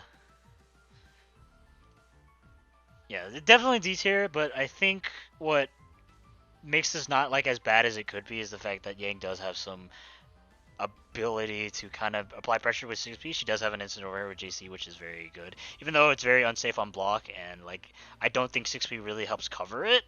It's still an option, and like it gives the opponent an incentive to kind of jump out, and going alongside that, it's also her command grabs can also be very good for that, even though they're not as good as like Tigers or Kanjis or like even Walds. There's still something that can help promote your opponent from kind of being forced to block 6P, which is definitely something to consider. But overall, Yang herself doesn't fundamentally do a lot of the things that Yukiko wants, or doesn't have a lot of the tools that Yukiko wants. Oh yeah, we haven't even talked about the assist. Like her assist, man. 6P I think would honestly be okay if it wasn't so jank, but like since it's so jank, it's not good. And 4P, I think 4P is the most appealing assist. It's very solid anti-air assist, but besides that, 5P standard strike assist doesn't really do a lot for her. So yeah, just off the merit of the fact that Yang does have some stuff pressure with Eco, definitely not going to be like getting any lower than like kind of the top of D tier, but still doesn't seem like a very appealing team.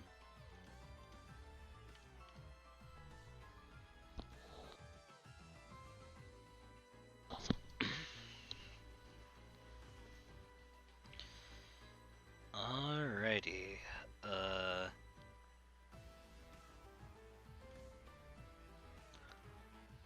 Lene. Alright.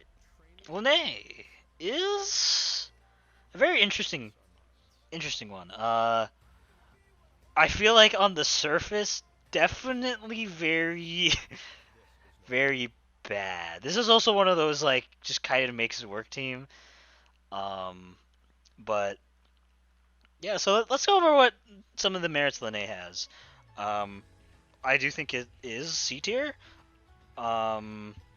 Definitely probably one of the more like decent but very point centered focused teams out there in terms of Yukiko teams. First of all, in terms of neutral game, Lene actually has a very solid, solid neutral. TK Kugas are very good at controlling space and like protecting Yukiko. Like, they're also very flexible about the angle you want to cover from them. Like, depending on how high you want to jump, or just like if you want to just spam Kugas with TKs, and like that's still very good and hard to contest. 5B is a ginormous button. Very good at covering a lot of air and ground space, even though it can be somewhat unreliable. And 2C also good for covering ground space too. A bit more committal, admittedly, and not nearly as good as some other characters, but still very solid buttons, very solid neutral to help protect Yukiko and his assists. And um, the pressure with this team, I actually think is really good. Lene has like a very like non-committal instant overhead that she can really use in tandem with 6P to like, kind of help convert off it. She also has the roll, which can potentially set up sandwiches mid-screen if your opponent starts protecting a lot. Like Lene has a lot of pressure flexibility options, and like works well. Can create sandwiches. Create sandwiches off 214A, but like is once again not super something you should rely on super, but it's something you can think about. Kuga zoning, solid, decent, solid neutral to help Yukiko. And I think the main thing of why this team isn't like any higher is because Lene doesn't have good assist at all. They're horrible. Like every single one of them doesn't help Yukiko in the slightest. Like even worse than Neo, I would say. The support value that I never thought I'd say that, but I feel like Neo unironically has a bit more support value than Lene, at least in terms of the assists. None of her assists cover any space at all. They don't help her zone at all. It's just like they go nowhere. You can't really. They don't really help her zone. They don't really help you go cover space. It's just like it's very garbage.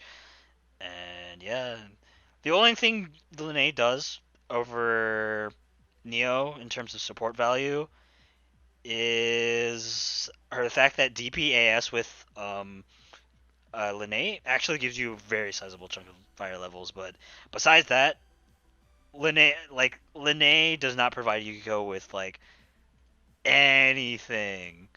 Like it's really really like Lene focused, which you know has its merits, but not very good for Yukiko.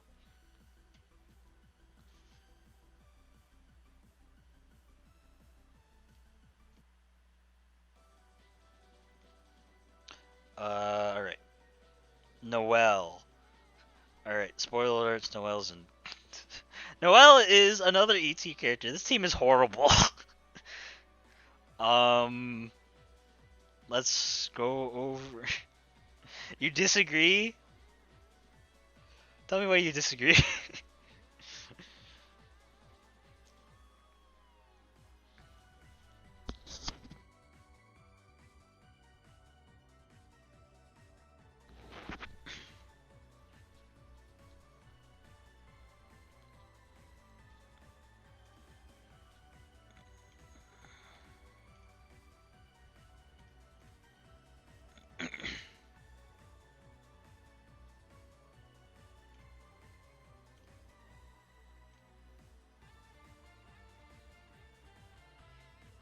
Oh, you want? It took me a while. Okay, okay. You're trolling. Understandable. It took me a while for me to catch up with chat for some reason. All right, Noelle Yukiko is so bad. This team has barely anything going for it. Noelle doesn't benefit at all from Yukiko. The 6P cover neutral coverage, like she can't protect Yukiko very well. She doesn't have very good buttons at all. Like JA is probably the only way you're gonna be able to protect Yukiko, and even then, JA is not that great. It's a very fun button to press, not very good. um, her ground buttons are just so bad. Every single one of her ground buttons is like just like it hurts. 5A, pretty slow for its range. Doesn't cover a lot of space. Not very good at protecting her, and you don't even get me started on like 5B. Um, like it's you don't protect her very well. At all. Like I guess 2B maybe if you can get that off, but like if they have just some good air button they can contest with it, like Noelle is gonna get nowhere. Um, Where is she? Yeah, like all her buttons are really bad. And I think the thing that maybe is most appealing by this team is just drive spam plus 6p sounds really obnoxious, but it's only obnoxious if you have no idea how to deal with Noelle, and Noelle is like really easy to deal with. Just push block her out, and you don't really have to worry too much about her getting back in, even with 6p behind her. Yeah, and even then, when she's in pressuring you, it's not like she's unblockable or anything. Like, it just takes a couple right reads, and like Noelle's just basically getting anywhere. If you win against someone with this team, does that mean they're free? They're free or drunk. I don't know. Free, drunk, or new or to the game, and don't really understand how Noelle Drive works. It's definitely a team once someone understands how the heck to deal with Noelle. It does nothing. It really just doesn't do a lot. And Noelle's assists, man, they're so whack.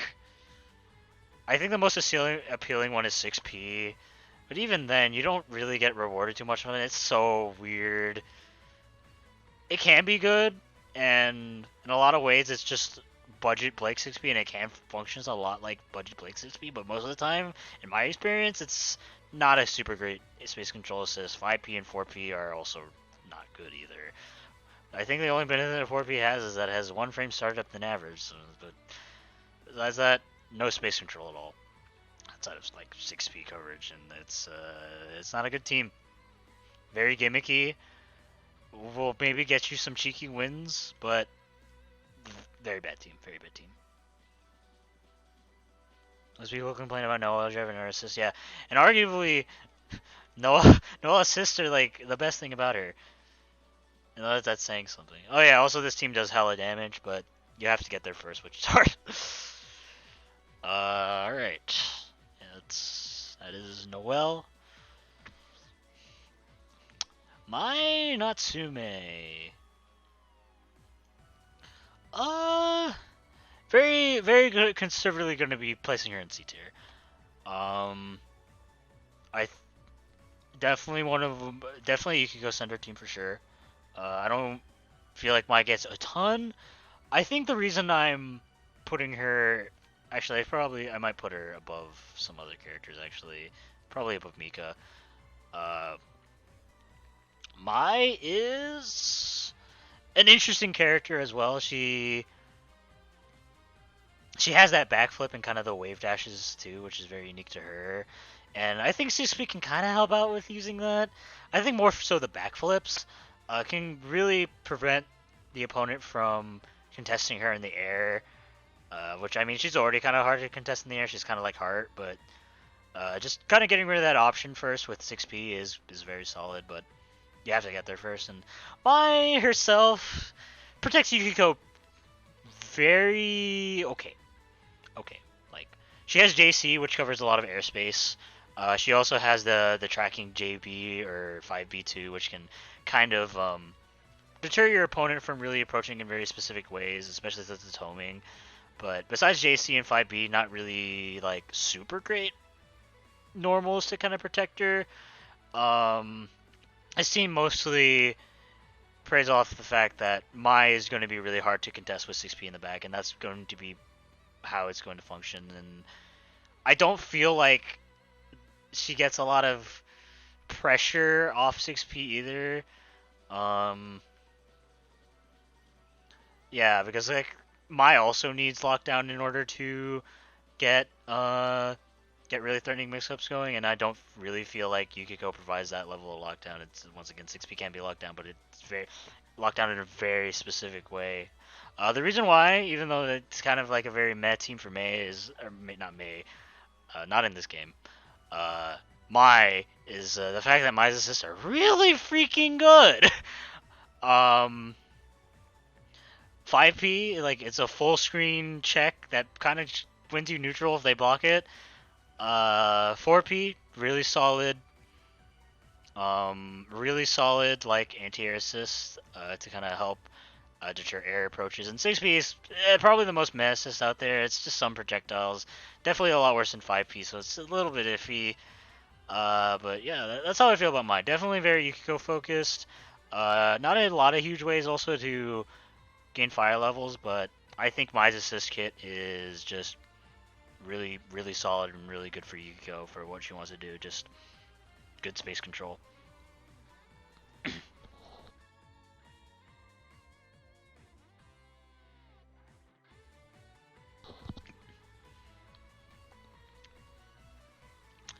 Celica, man. Every time I rate this team, it hurts my heart.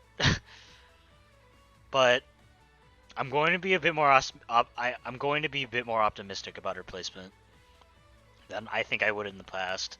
Because this team makes me really sad that it's not like S tier. Because I love this team's aesthetic and just healer wife. Man, this team, I like this team so much.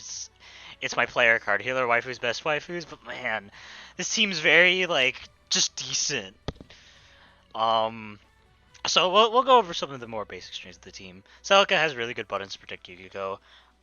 Maybe not so much in the air buttons. Like her air buttons are notoriously kind of bad. Like J is good if you can get it out, like for space control, but it's not reliable. Mostly you're gonna be protecting her with the Celica 5A. Where is she? Yeah, this move really good. Um, yeah, and 5P2 is very solid. Even though normally this would be kind of like Celica 5B is a button. Like it's good and bad at the same time. But I think for this express purpose of Yukiko, I think it's good. It covers so much space. It's humongous. Hits behind her.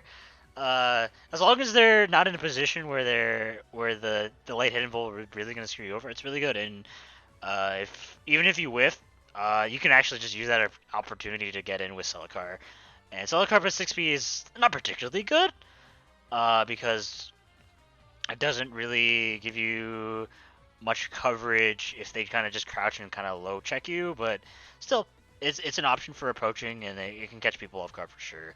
JC plus 6P also is pretty good for neutral. It's just a bunch of 6P is just out on screen plus JC.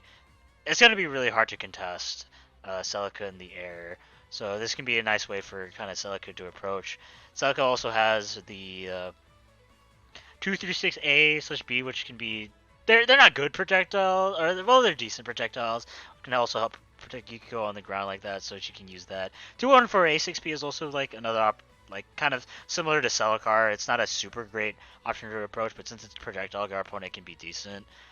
And in terms of pressure, Celica also does have an instant overhead she can use. She has actually two, JC and 214B.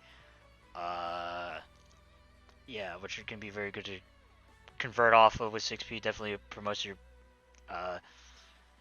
opponent kind of wanting to try to get out of pressure via jumping, or just some benefit of having them crouching just with those overheads.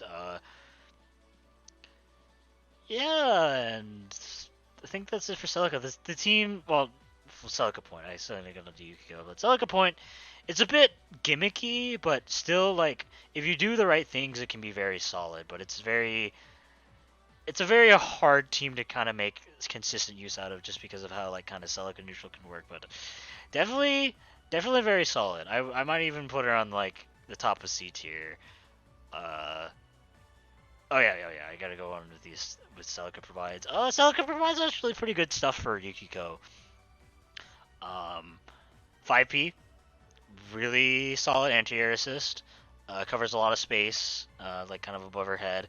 6P is a bit meh, like, still, very good for covering like a more forward approach if you can protect it well. I mean, look at that startup; it's really, really bad, but still, you know, if you're gonna be decent. And 4P, something notoriously like really bad about Celica is her 4P. And while I won't say it's doing her any favors with the team, I think since Yukiko is a zoner character, she is able to maybe potentially use it out to kind of force an approach an opponent, because it does force them to kind of approach. If they do see that 4P coming out, while it is doing absolutely nothing, it can be some way to kind of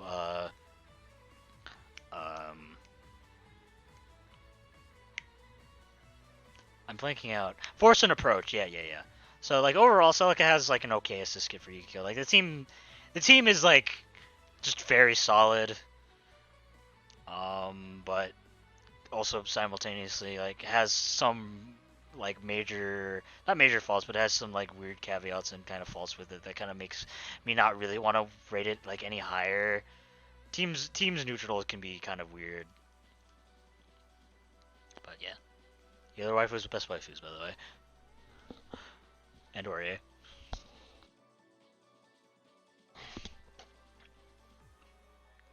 Akihiko Sanada. Well, I think Atkins, you were kind of looking for another ET partner, and I think you might have also found another ET partner. This team is bad. I don't really see it working at all outside of just Akihiko being Akihiko. Uh, like first of all, horrible buttons to protect Yukiko. They're so stubby. They're really fast, but they're just so stubby. Any character that can reasonably cause out Yukiko, you're not going to be protecting Yukiko at all. Um, I guess the closest thing is JC, but JC is super committal to the point where I really don't like it to use it for space control, even though it is big. Uh, what else? What else? Yeah, I don't feel like Akihiko also uses. I feel like Akihiko, while he is very powerful, I feel like even though he's not quite as, you know, partner reliant as say Azrael. I feel like the stuff Yukiko provides to him is just so far away from the things he wants. Like he definitely wants all that lockdown, and usually gets Akihiko. You also are already kind of naturally inclined to stay grounded. So 6P is not really helping you out, and like Akihiko also really can't use the 6P airspace that well either. He does have some instant overhead he can run off that he can maybe use to kind of be annoying with 6P, but like by themselves already is already good enough, so you don't really need Yukiko for that. And of course, like 5P and 4P for him are just like they don't really do anything for him, and he like once again he can't protect him very well. So like the team, I feel like the team just has no merit to it. With Akihiko, it's just nothing to protect Yukiko with, outside of like a super committal button that can get you killed, especially with Yukiko. Oh yeah, Akihiko assist too. Not very good for Yukiko at all. Like 4P really fast, doesn't really have space control though. It's mostly just like it's okay. It's definitely okay just because it's 10 frame, but it doesn't do a lot what Yukiko wants. 6P can maybe be good like for covering airspace or ground space because it does avoid projectiles, but and some normals too. So it can be good for that, but I feel like the kind of slowish startup is maybe a big deterrent, and it's not going to be as consistent as 5P. Always that just meh, very meh strike assist that Yukiko doesn't really make too good use out of. Especially, oh yeah, especially since it has variable startup too. It's not that great. So yeah, I really do feel like Akihiko doesn't have like much merit as a team. Doesn't do anything.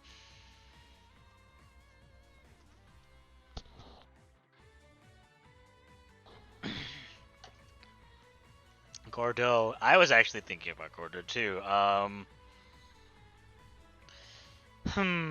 Gordo.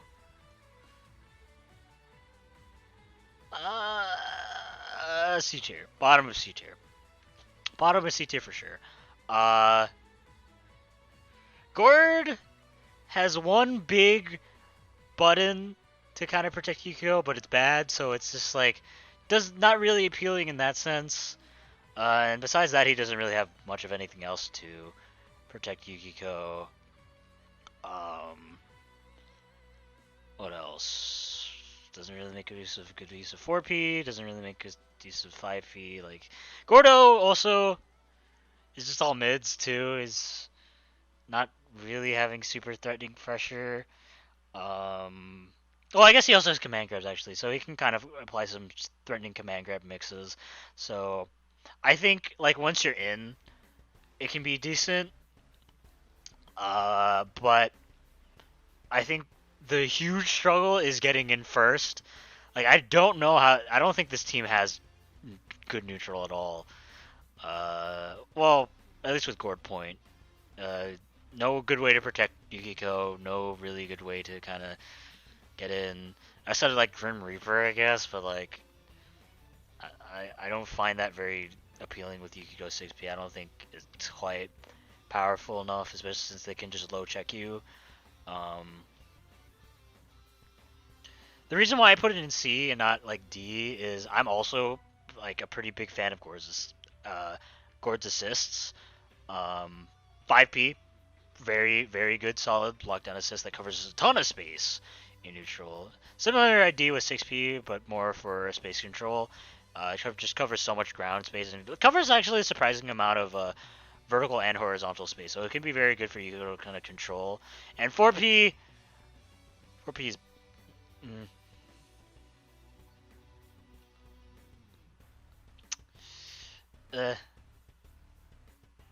uh, came back to check in and just seems.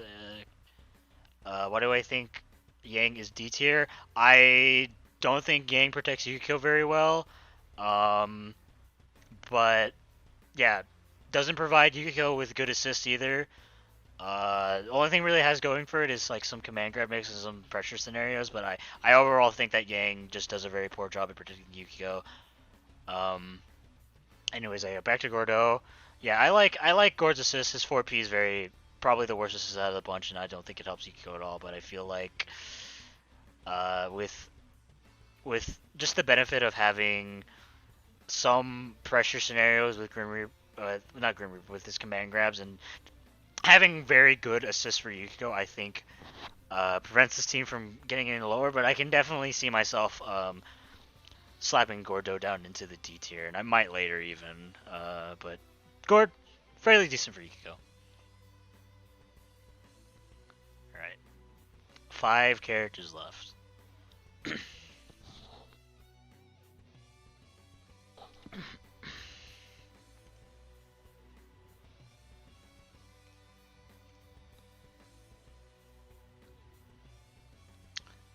Kuro Gamer.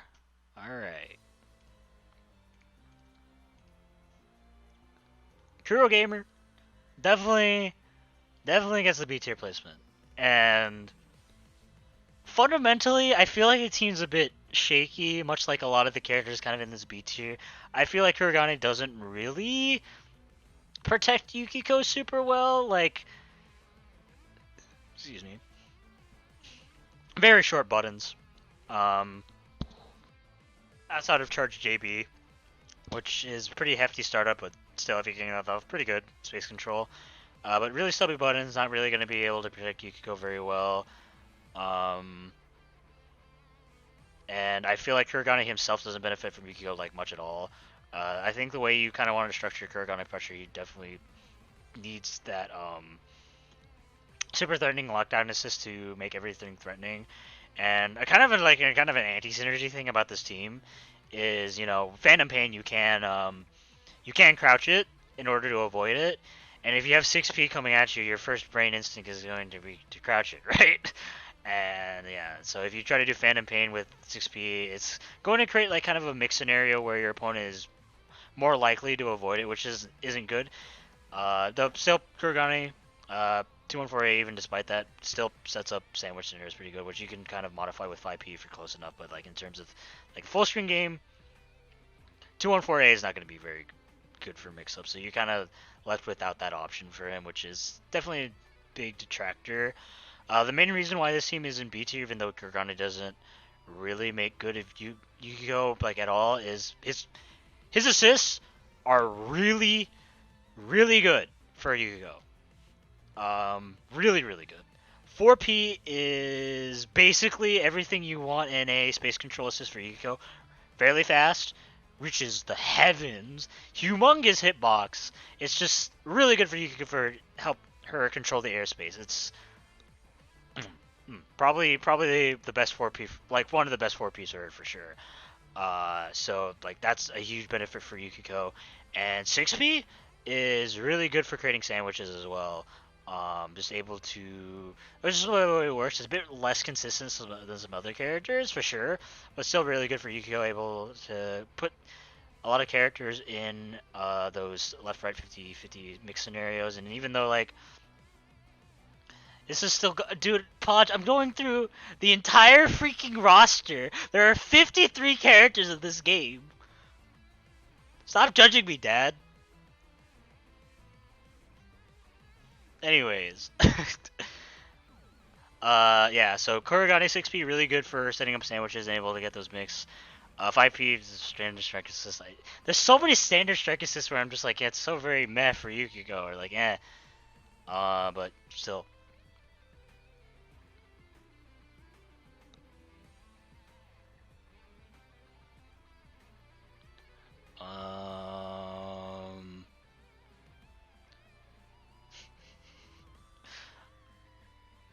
Hey man, big button and good.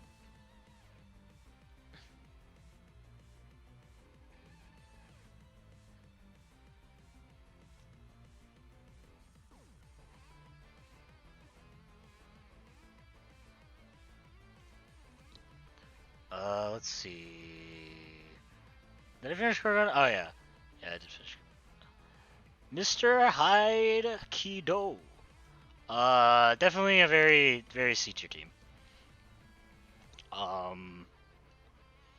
Suffers from the I am just mids problem a lot.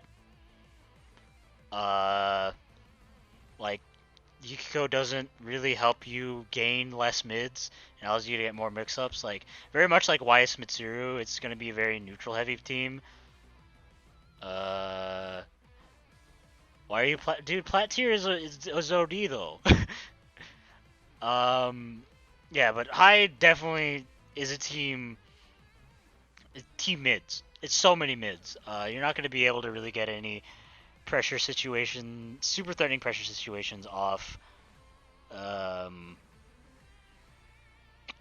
really tied pressure in general. Like, Yukiko doesn't really provide the lockdown that you kind of need in order to mix up your opponent, especially since a lot of the way Hyde wants to open people up is via fuzzies, and Yukiko does not provide because it's fuzzy setup since all the assists are multi-hit.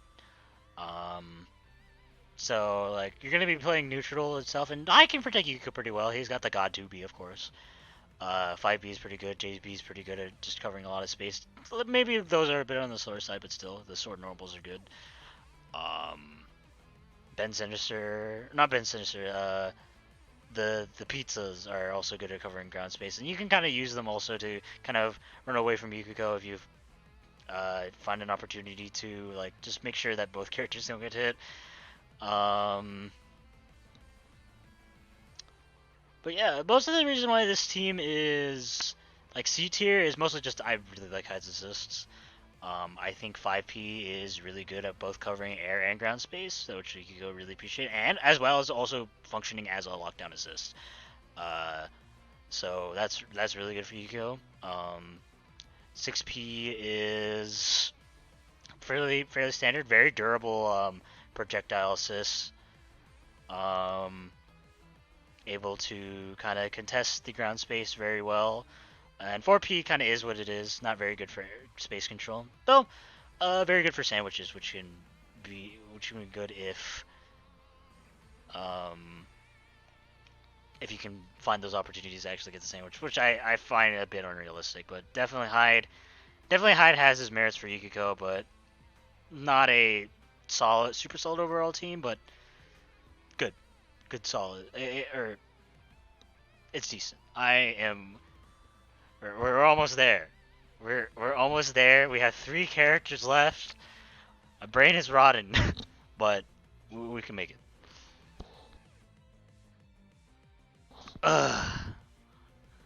Podge is malding right now.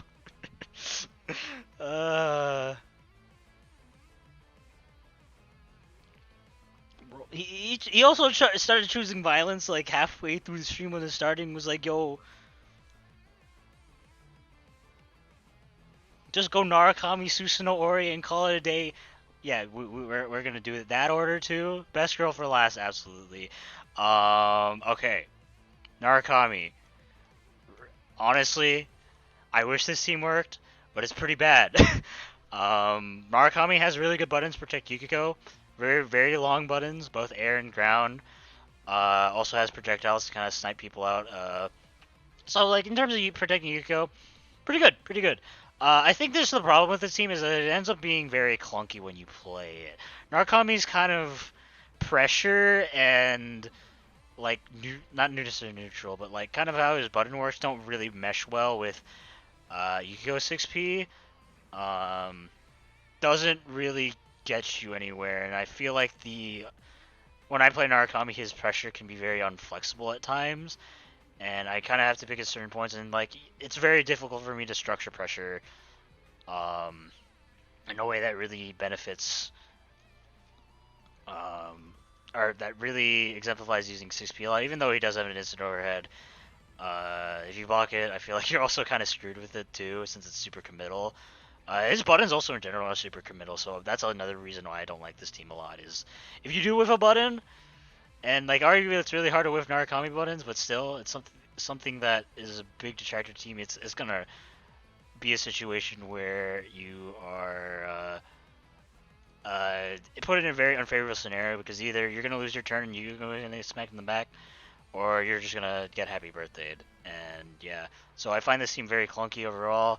Not a lot of great ways to modify fire levels either. Narukami's assist hit also like very bad for Yukiko. Narukami's assists are more used for pressure rather than neutral, and I feel like the only real neutral assist he has is like 6P and maybe 5P, but I feel like 5P doesn't really cover a lot of space. It's good for lockdown for sure, but besides that, I don't think the team is good. I don't think the team is good. Very awkward, very weird. Yeah. All right, Susano.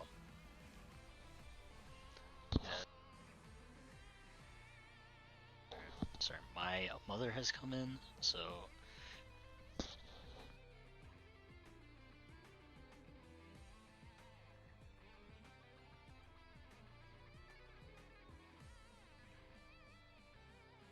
All right, Susano. I am gonna be a bit more optimistic and put it in A tier. There's a lot of very good things going on with his team. Um, for one, JB, Susano JB plus 6P is stupid. It's one of the Susano JB is just one of those buttons that it does everything. It's an air button. It's a space control button.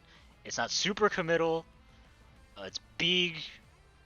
It's fairly rewarding on hit. Maybe not like the most rewarding thing in the world, but still good. Like Susano JB plus 6P.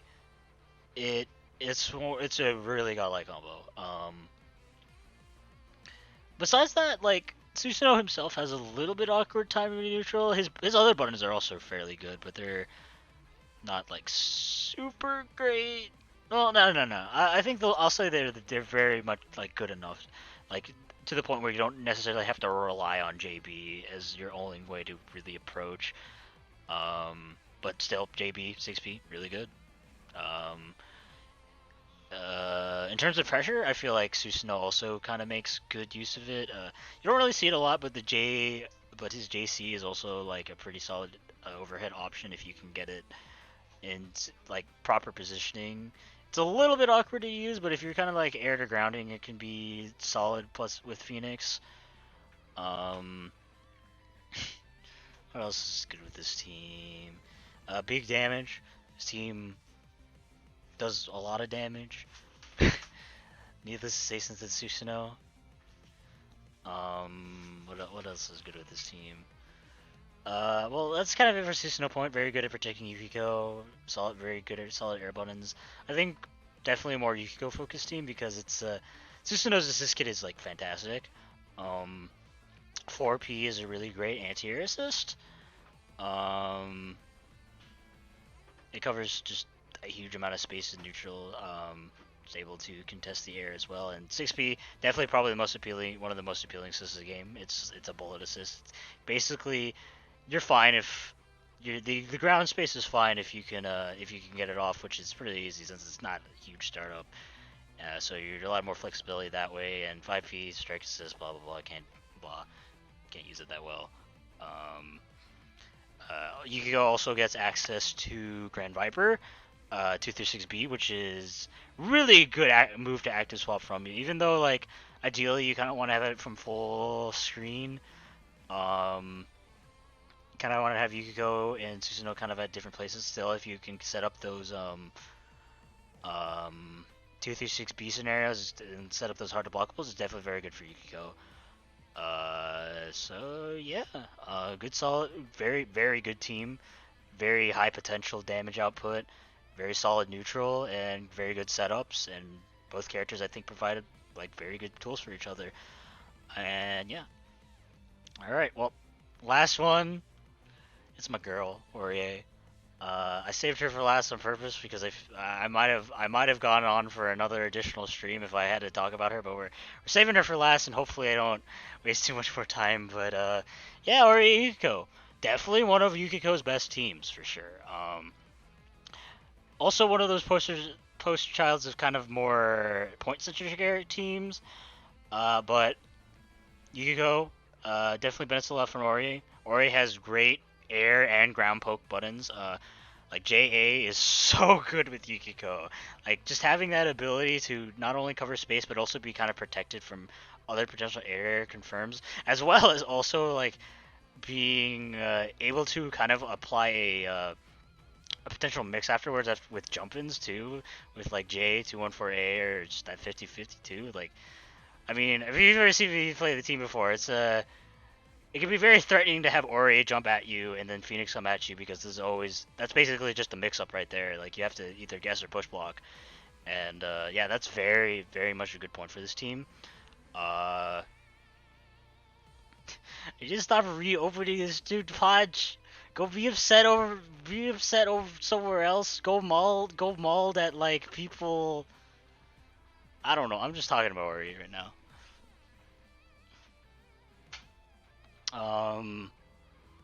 Yeah, like very good buttons to air contests. 214A is especially really good with Yukiko assists. Like 214A plus flip is really godlike combo.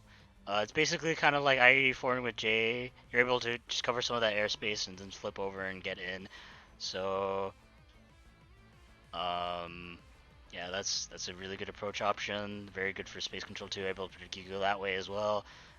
Ori has other options too. 214B is also good for space control. 214AB is also going on for space control.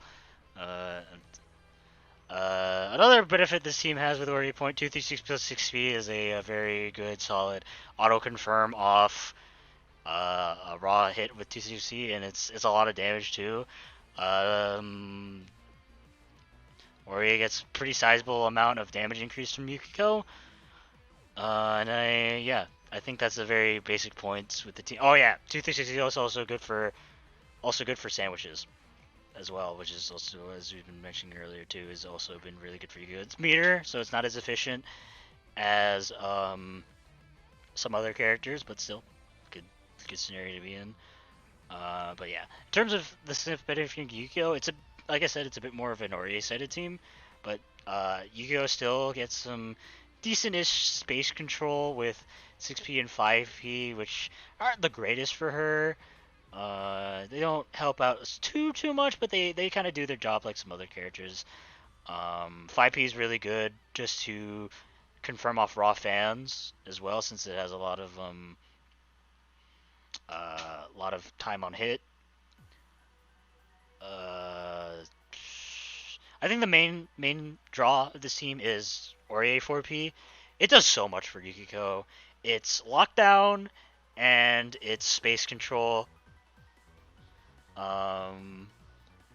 It functions as both like calling 4P in neutral gives you a lot of flexibility in order for you to kind of do whatever you want, assuming they don't have a way to contest you. Like, it's a really good way to activate 214B, a good way to get some fire boosts if you want it, or just, breathe in, take in the situation, and kind of just choose what your best choice is afterwards. Because they're basically Ori 4P once out, it's a big ball that they really can't contest, especially since Ori can't be hit out of it after a certain point. And 4B really good for lockdown too, especially for corner and sandwich lockdown.